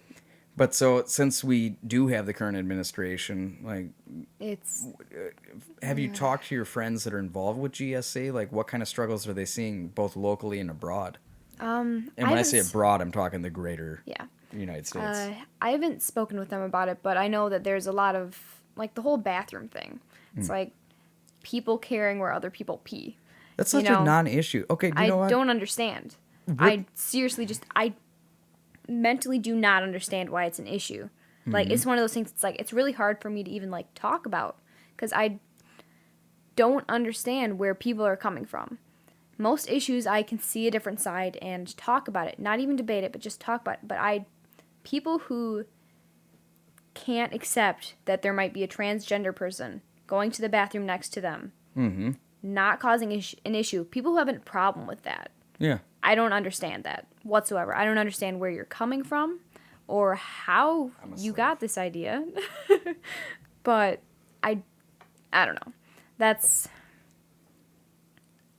I don't know. And again, that's where I can't get the point across to some people that I know. Like, we may have differing opinions. I may limit my time with them because of certain disconnects, I guess I'll say. Yeah. But how did we almost overnight go from it'll destroy the sanctity of marriage for, same-sex marriage to you can't pee in my bathroom? At this point, it's just nitpicking. To me, that's just a disintegration, like a complete lack of self-respect. Mm-hmm. It was, okay. What the fuck are you talking about? Yeah. And the people are going on Facebook and taking hardline, stances on it. I mean, you look at the NFL with these people taking a knee. Like, yeah. These people, I'm offended. I'm not going to watch the NFL. I'm going to tell everybody about it. Yeah. Okay, good for you. I've seen a lot of people on Facebook, Veterans Day is supposed to be, boycott the NFL Day or something. It's like, go for it, man. You have every right to boycott that, but I have no idea what you're doing this I've for. seen people try to speak on behalf of the veterans, saying veterans are offended by this. But I've also talked to veterans that go, yeah, I fought for the right to do that. Yeah, exactly. It's their right to protest just as much as it's your right to protest them protesting. Yeah, so don't clog up my feed with that shit. I don't understand. But because the thing I have about that is that, to me, it always just comes down to, one slightly shitty remark. Mm-hmm. And it's, okay, you sitting at home on your couch drinking a beer, again, sitting on your fucking couch, watching this player protest in his own way by taking a knee during the national anthem. What are you doing at that time? You're sitting on your fucking couch with a beer bitching about somebody not standing for the anthem. You goddamn hypocrite. If you got such a problem with them being on TV kneeling, then go ahead and make a Facebook Live video of you standing up for the national anthem at home. I really hope that we get a response to this of someone taking a video of them. I would be all for it. I would love that. But a lot of people go ahead and they operate off of emotion. And so, that's what it was. It wasn't just that the religion said, Christian religion said that, same-sex marriage was bad. It was that they're uncomfortable because it's not the traditionalist way. They're resistant to that change. And that's all it comes down to. Every major turning point in the history of the human race thus far has been based on a degree of at least two different sides having to get uncomfortable together to move forward. Yeah. And the degree of resistance can determine the onset, can determine any future issues. I mean, World War I, you go back and do the research, economically it led to World War II. Mm-hmm.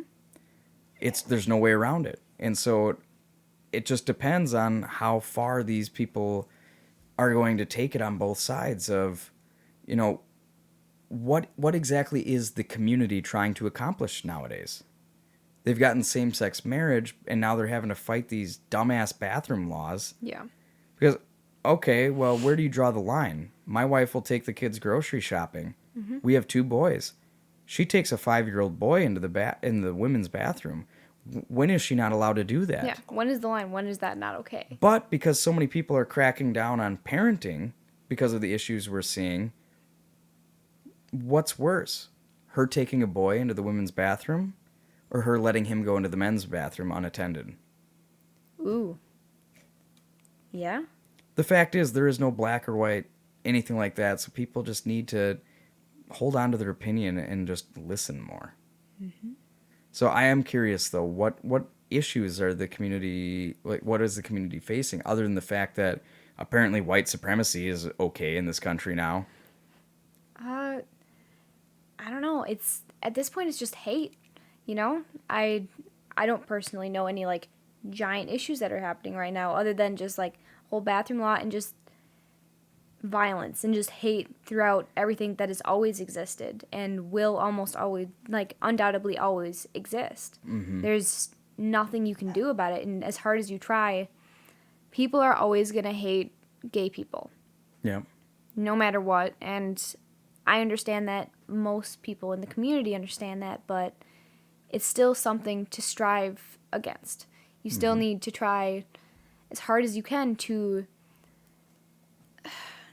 try to show people that it's not okay to hurt someone just because you don't like who they're sleeping with.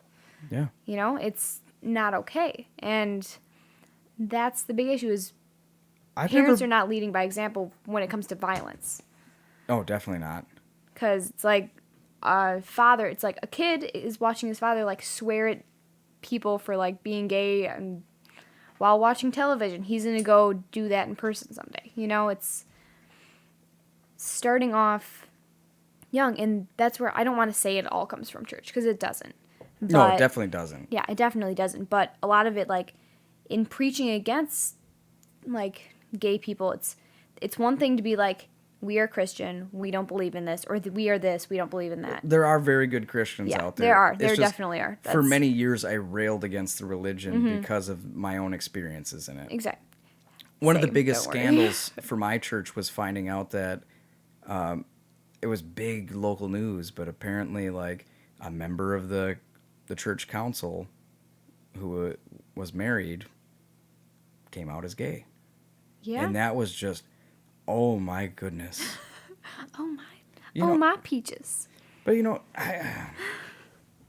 gay people are Christians too. Yeah, exactly. Like- That's the issue. It's like We have so many labels. Like, I wish people would actually take the time to meditate, reflect, whatever the case may be, but sit back and strip away this superficial nonsense.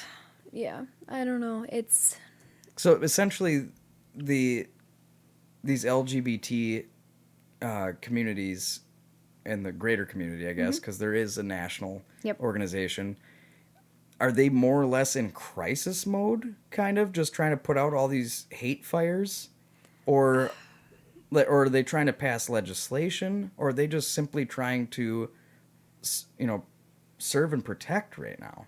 I don't want to say anything like too concrete, because it's like I don't know I haven't done a lot of research recently, because it's just there hasn't been any huge LGBT issues that I've seen personally.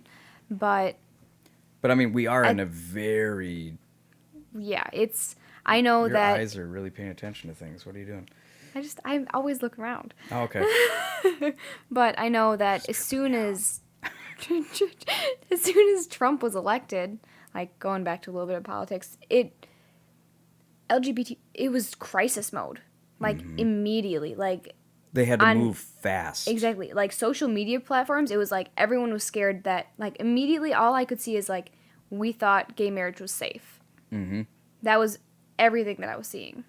And the idea that it might not be, because we just don't know. And at this point, I feel personally like it is, but that doesn't mean that everything has gotten where it needs to be. There's so many steps and so many levels that we still need to... I don't know. There's a lot to be done yet. There always will be. There always will be, but there's so much easy stuff, like bathroom laws, that Or what could should be be fixed. easy. What should be easy. And that's just not going to happen when we have some sadistic freak in power. Yeah. Yes, I said sadistic freak, but that's I my made opinion. peace after the election, saying, okay, it is what it is. He's our president. Yeah. Let's just see what's going on. But, geez, man. It was hard. I don't know.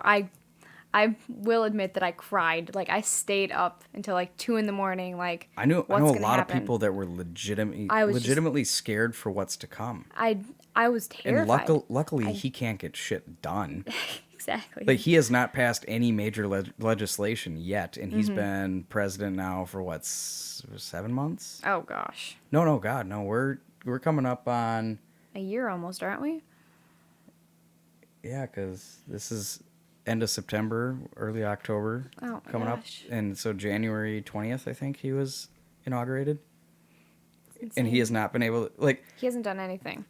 last I saw his approval rating was at like 34%. But of course, that's always, up to which poll you're listening or paying attention to. And of Yeah. course, the way he gets his information is disgusting too. Like he listens to Breitbart, he listens to Fox News. Well, he listens to Fox News because they like to give him a little stroke in the fucking morning. Like Donald Trump, oh yeah. It's just, I'm sorry to get a little vulgar on No, it, but I'm enjoying it. Don't worry. that's what really kills me with it is how he has no moral code. He has absolutely no respect for the office. And he was a president. Look at all the faults he has. He was a president that said he's not going to be taking many vacation days. He's not going to be golfing all the time like Obama. Yeah. And he Now has he's on golfed golf almost with every fucking weekend since he took office at his own resort. Yeah. He's already surpassed what Obama spent in like 4 years for travel and security. Yeah. Like- And apparently Trump Tower is DC now. So Yeah. there's that whole thing. Yeah, it's ridiculous. Yeah. And so that's to me just a mockery of the office. And it should show, if anything, these 4 years that he's in office, and I haven't decided if I want him to stay in office, because do we want to finish out 4 years of Trump, or do we want him impeached and get Mike Pence? See, the idea of Pence, like, because I've had the conversation with a few people so far, and the idea of Pence is terrifying, because... You know what he did when he was governor of Indiana? Yeah. So... For those of you that don't know, and if I remember this correctly, one piece of legislation that Mike Pence was trying to pass was if a female were to have an abortion, and this is just on the abortion side. There's also the homosexual thing. Which is insane. Basically, if a female were to have an abortion, he wanted the mother to legally be required to have a formal funeral ceremony for the fetus. And then on the non-hetero side, I think it's just easier for me to say non-hetero, but Just go for it. basically with like on the community end of it, what you're looking at was he believed in the gay conversion therapy. Which its success rate is less than 50%. Yeah. Because naturally you're gonna have some people that are confused because they have not been able to be true to themselves to the point they don't know their true identity. Yeah, because Christians are born gay too. Is Yeah. a big issue. And I think I read somewhere a statistic about like it was either because a big thing was people thinking that people were just lying and saying, yeah, I'm straight now. This is what it is. Because a lot of people were just offing themselves. Because they thought that who they are and who they were, like, on, like, a deep, like, this is who I am and who I will be for my entire life. They thought that they were monsters. You know? And so, do you want to live as a monster or are you just going to kill yourself? And a lot of them just took that way out. Well, yeah, there was, if you were to look at the statistics within the particular group of, because at the time that was considered to be taboo, you look at the statistics, obviously there was a higher suicide rate among people that were not heterosexual, the people that were dealing with those identity crises. Yeah. I believe there still is, too, and it's... Well, absolutely, because we fought insane. so hard from 2008 up through 2015, the anti-bully movement. Like, we wanted to get bullying out of schools. We wanted everybody to feel safe and have a good time, and there's nothing wrong with that. That's not a snowflake ideal to expect your child to go to school and not be treated like shit. I want my kid to come home and say he had a good day, not that he got his face rubbed in the dirt by a bully. But then all of a sudden November rolls around, 2016, and then we get a bully. Yeah. In So office, that's who he's we're listening advocating bullying. He's advocating calling out those that are different from themselves. to now. Exactly. And even normalizing violence. Yeah. That's the epitome of bullying. Like, so all we've done was, yeah, I get it. A lot of people were pissed off. They were sick of the status quo. But all they did was, bump set spike. Mm-hmm. Now, what the spike needs to be is the next round, enough people since independence, people who don't want to conform, people who have actually done their own research, stepped away from that domestication. Oh, don't you love that? I told you we Ooh, were going that to mesh that shit. transition. The people who have basically transcended that domestication and thrown off those fucking chains, they're the largest group of thinkers that vote in this country. Mm-hmm. And they need to find a way before the next presidential election to get rid of this left versus right, black versus white bullshit idea that we have choice, because it's not a choice. They have these, like, I swear to God, they're predetermined candidates, because look at how they're chosen. In a lot of states, you can't vote one way or the other. Technically, in Wisconsin, I'm registered as a Democrat. Mm-hmm. If they want to go ahead and change the legislation okay, you're a registered Democrat, you can only vote in the Democratic primary, that'd piss me off. Yeah. Like, why do I have to get thrown into a box? That's not freedom. And that, ultimately, at the end of the day, that's what it's all about, is freedom. Mm-hmm. And so to have these petty arguments, it's enough. It's always just going to be this game of ping pong where it's not interesting anymore. It's disgusting. It's a mockery of our society. It's a mockery of our country. Who gives a shit where you piss? Okay? Exactly. I just want to pee. That's all I want to do. And so we need independence, the free thinkers. We need the community. We really do. We need the LGBTQIA community. Woohoo. To not just throw in with the Democrats next election. We need to all group together as free thinkers and break the system. Mm-hmm. The only way a system can truly be changed is from within. And so we have to break the back of that system. It's antiquated. It has not been working for a long time. And the only way we're going to truly see the progress that's necessary for it to be okay, like, naturally, I have no opinion. You said you classify yourself as pansexual, correct? Yep. Good for you. I have no opinion on that, because what your self-identity is has literally no bearing on my life whatsoever. So it in no way does it bother me, because that's your life. Mm-hmm. Big deal. Done. That's all it is. That's all it needs to be. And so, I really feel for the community, to wrap it up. And I'm sorry, I've rambled on a lot more than you've talked. No, I'm enjoying it. Well, it's not meant to be a monologue. So I apologize. But no, I really feel for the community. Yeah. The amount of fear and frustration that is going on, just the media does exacerbate it, but it's all too real for some people. Yeah. When you still hear in the news about, wasn't it not too long ago, there was a child who, I can't remember if they were, I technically think they were gay, but some kids tried to hang him. Oh, gosh. I thought.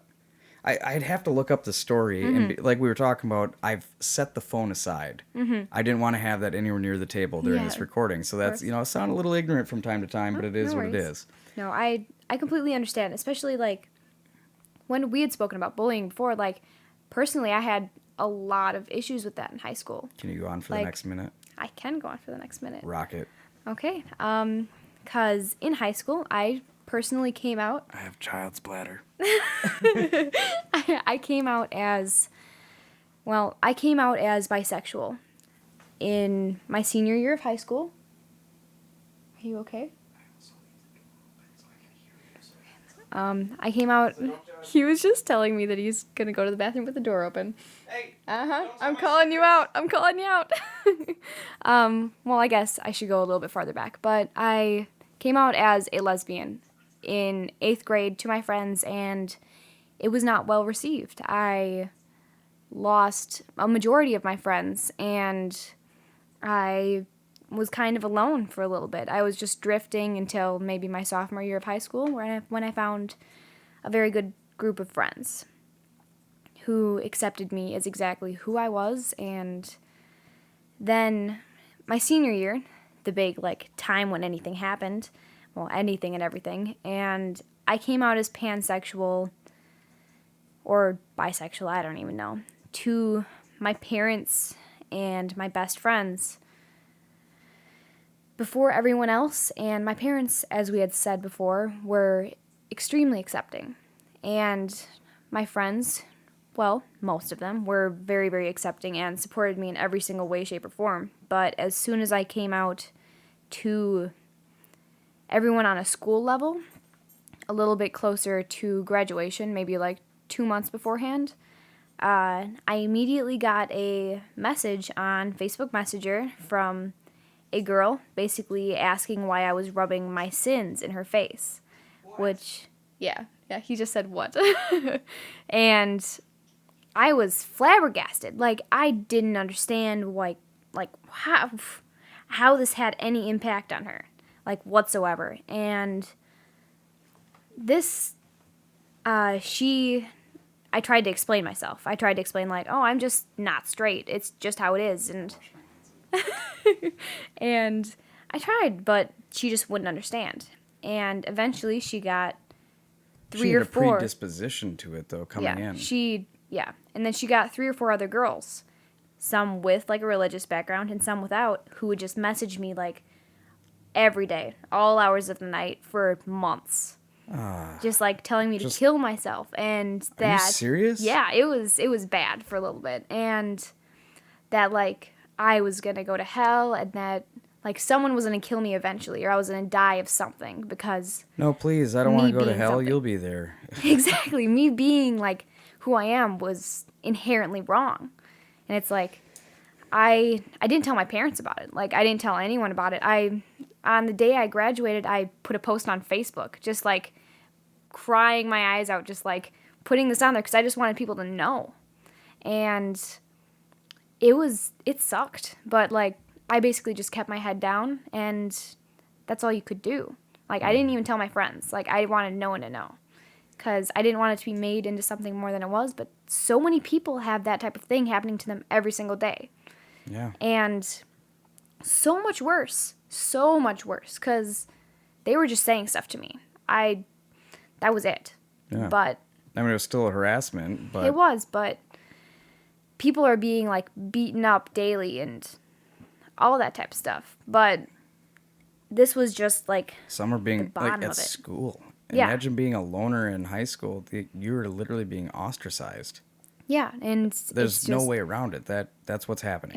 Yeah, it sucked, you know? And to imagine that, I don't know, so much, like, I don't know what it is. I think the statistic, and you guys are going to think this is high, because I thought it was high when I saw it, 10% of people in general are somewhere on the spectrum. That's not saying 10% are gay, 10% are lesbian, but 10% are somewhere between, like, gay, lesbian, pansexual, bisexual, asexual, something like that.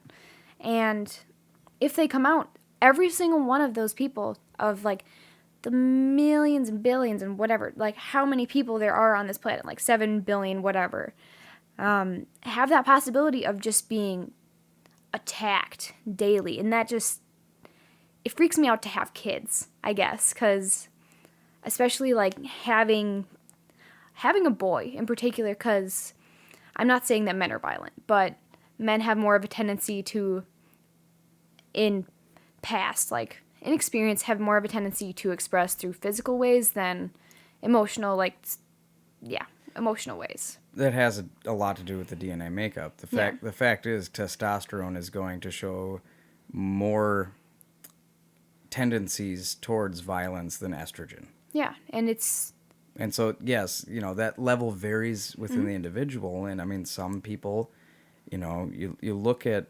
transgender types, you look at the community as a whole, there's going to be people that have different chemical makeups. Human history is short enough that we can't judge people for this stuff. We're seeing splices off of the evolutionary pattern. We can't speak for somebody, be like, oh, well, no, Bethany, you can't be pansexual because there's only two genders. No. That's just you having a hard time wrapping your head around the fact that the times be a changing. You know, what you grew up knowing was just the information that you were conditioned on. You were told that information.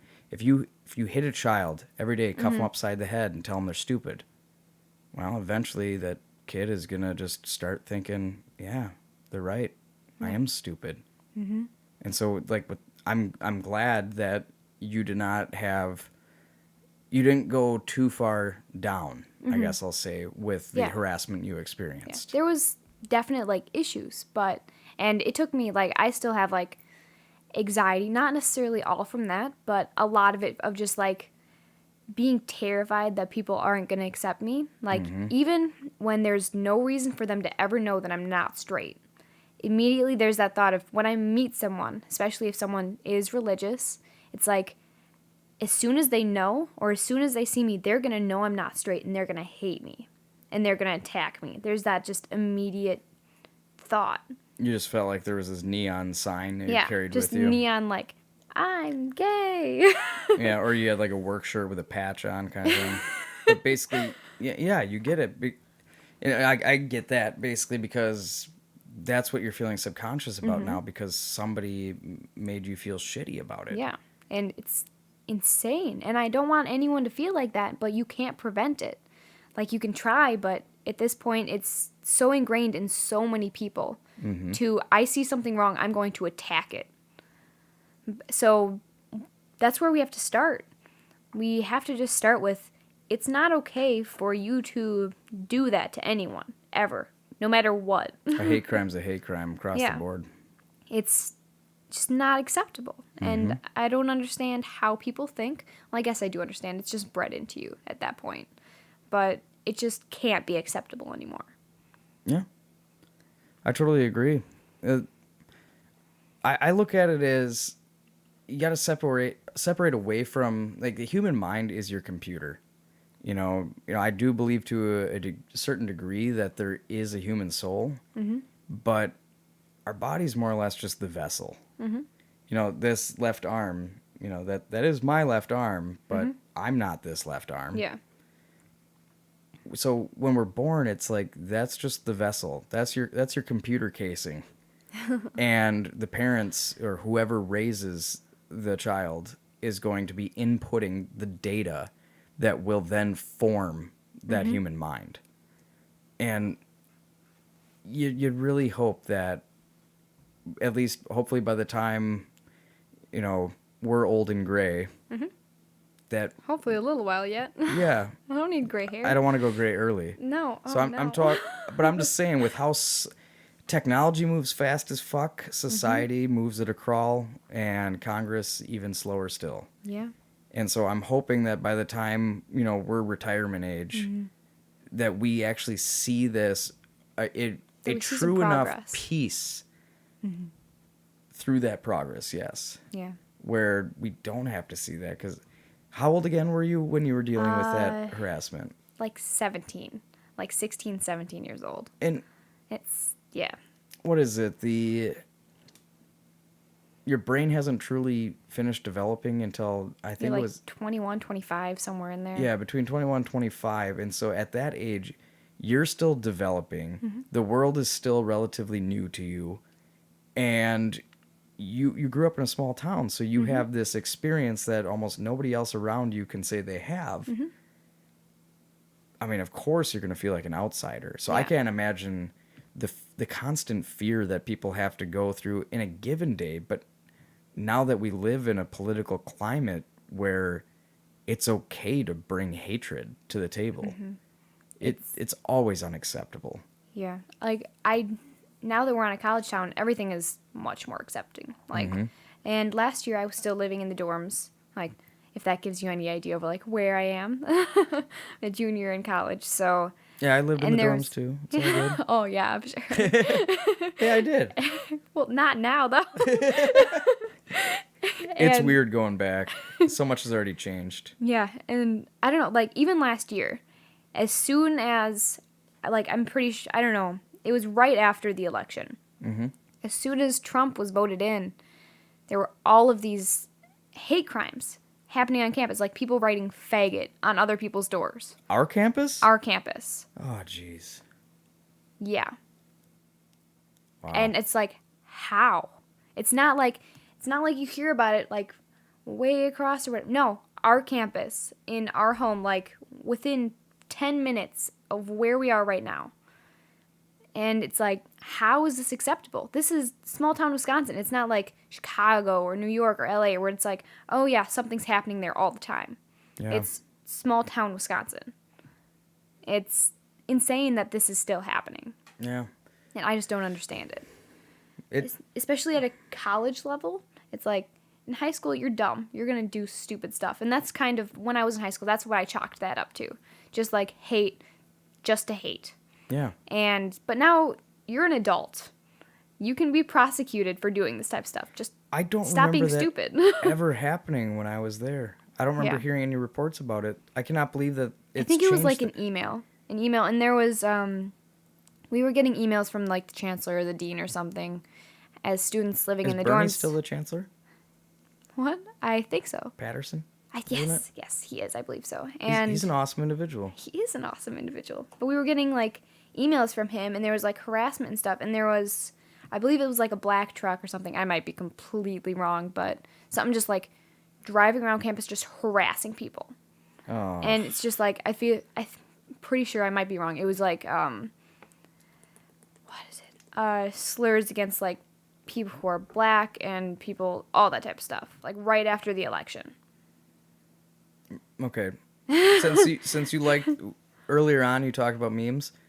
Let's inject Inject a meme. Let's inject the Robin Williams from Jumanji. What year is it meme? What year is it? I can't wrap my head around that shit. I don't understand. It's You're telling me that it's almost more of an uncertain environment on this liberal arts college yeah. than when I feel like it's the been political 10 years since I started going to school there. Yeah. September of 2007 is when I started going to college there. I wrapped it up in December of 2011 and never heard reports of that kind of shit happening when I was there. And you're not the first person to tell me this. When I worked at Verizon, I worked with a lot of college students, and I met, there was a Puerto Rican student who was talking about how a lot of ethnic minorities were facing this. So yeah, a lot of ethnic minorities were facing similar situations, but so it kind of addressed them too. Yeah, sorry guys, again, Audacity decided to take a crap. Don't worry, I wasn't laughing at the ethnic minorities. I was just laughing at him. I think you were laughing more like I tried to bring it back in. You did. as if- You tried so hard. Like, we're And I just starting right abandoned back it. up. It wasn't very good. Thank you. At least you're honest. But yeah, no. For me, I'm realizing that you got to call it for what it is. It seems like that those kinds of hate crimes that you were seeing on campus, it's not specific towards any one person or party or group. It's just generalized. It's just hate for anything that's not what they consider the status quo. Yeah, that's all it is. You don't need an excuse to hate. You just have to have hate, you know? That's Yeah. it. And I know you have not eaten dinner yet, and I ran late today. The first time I was late setting up equipment. But do you have any thoughts to wrap it all up? I can go off anything you need, but Do you directly deal with any harassment issues now or anything No, like that, or not that's now. all? If anyone tried to do anything like that, I'm a much different person than I was a few years ago. That's all I've got to say, and I would definitely not be as complacent.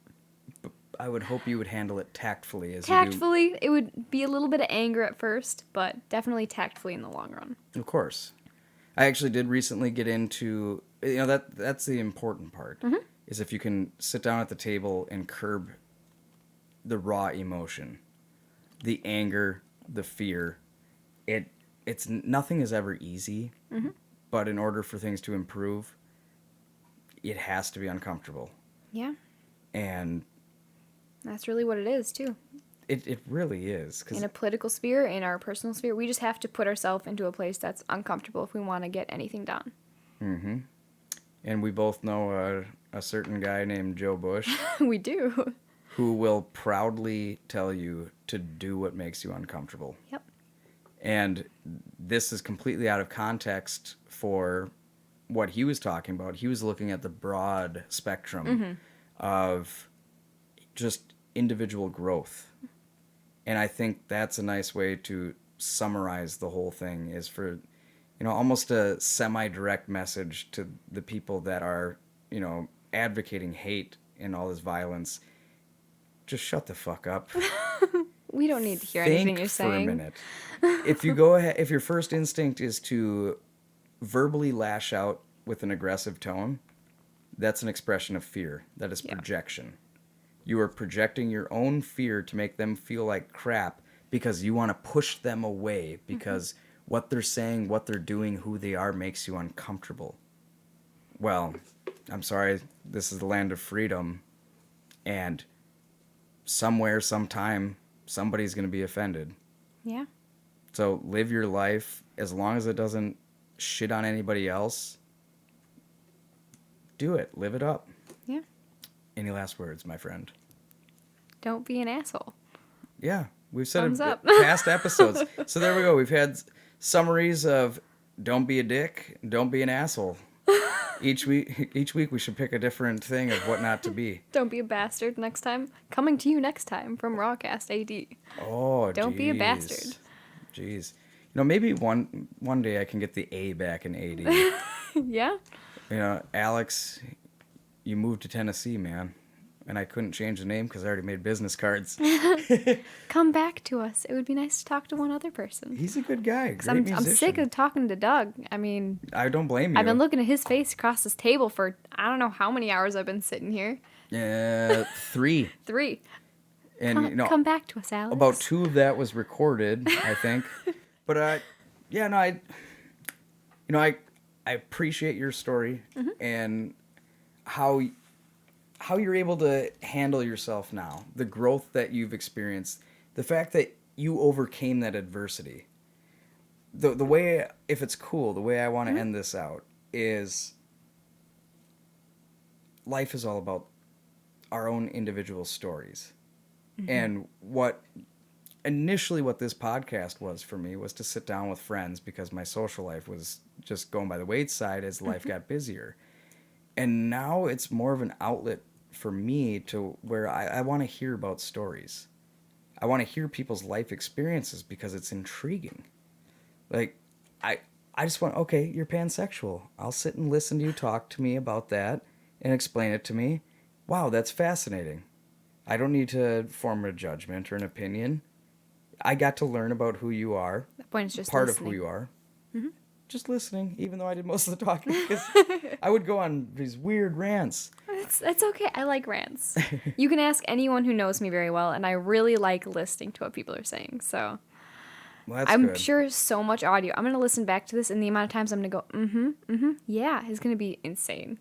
But I like to have fun and laugh and stuff, but this was probably the most serious discussion I've had, other than a couple episodes. There was one where we talked about suicide awareness and prevention. So naturally, that one, very important. And I got no regrets. Yeah, I'm glad. Neither do I. To all these people that watch the news and think life is going to shit, yeah, there's a lot to be worried about. But there's always been a lot to be worried about. It's just the fact that the media is delivered right to the palm of your hand now. And put the phone down for a minute. Unplug your world for a minute. Wake up in the morning. Don't touch your phone for an hour like you usually would. Just immediately check your email, whatever the case may be. Don't touch it. Is your life the same as it was yesterday? Hopefully it's better. Hopefully there's progress. But realistically, your world's not falling down. It's just there are way too many issues that are being discussed in the news because we live in a 24/7 media world now. So basically, if you do watch the news, I suggest getting a Xanax prescription. Because you need to chill the fuck out. Nobody's meant to take in that much data. Turn off your TV, unplug the phone, get away from it, and think. Talk to somebody that isn't part of your normal daily routine that promotes your own internal status quo. Learn something different, experience something different, do what makes you uncomfortable, and realistically, all this life is about is a story. So let's make it the best story we can, not fill it with hate, respect people for their differences. That's what makes us individuals, is our differences. So don't be an asshole. Don't be an asshole, guys. And let's make it a better tomorrow. We're out, Rawcast.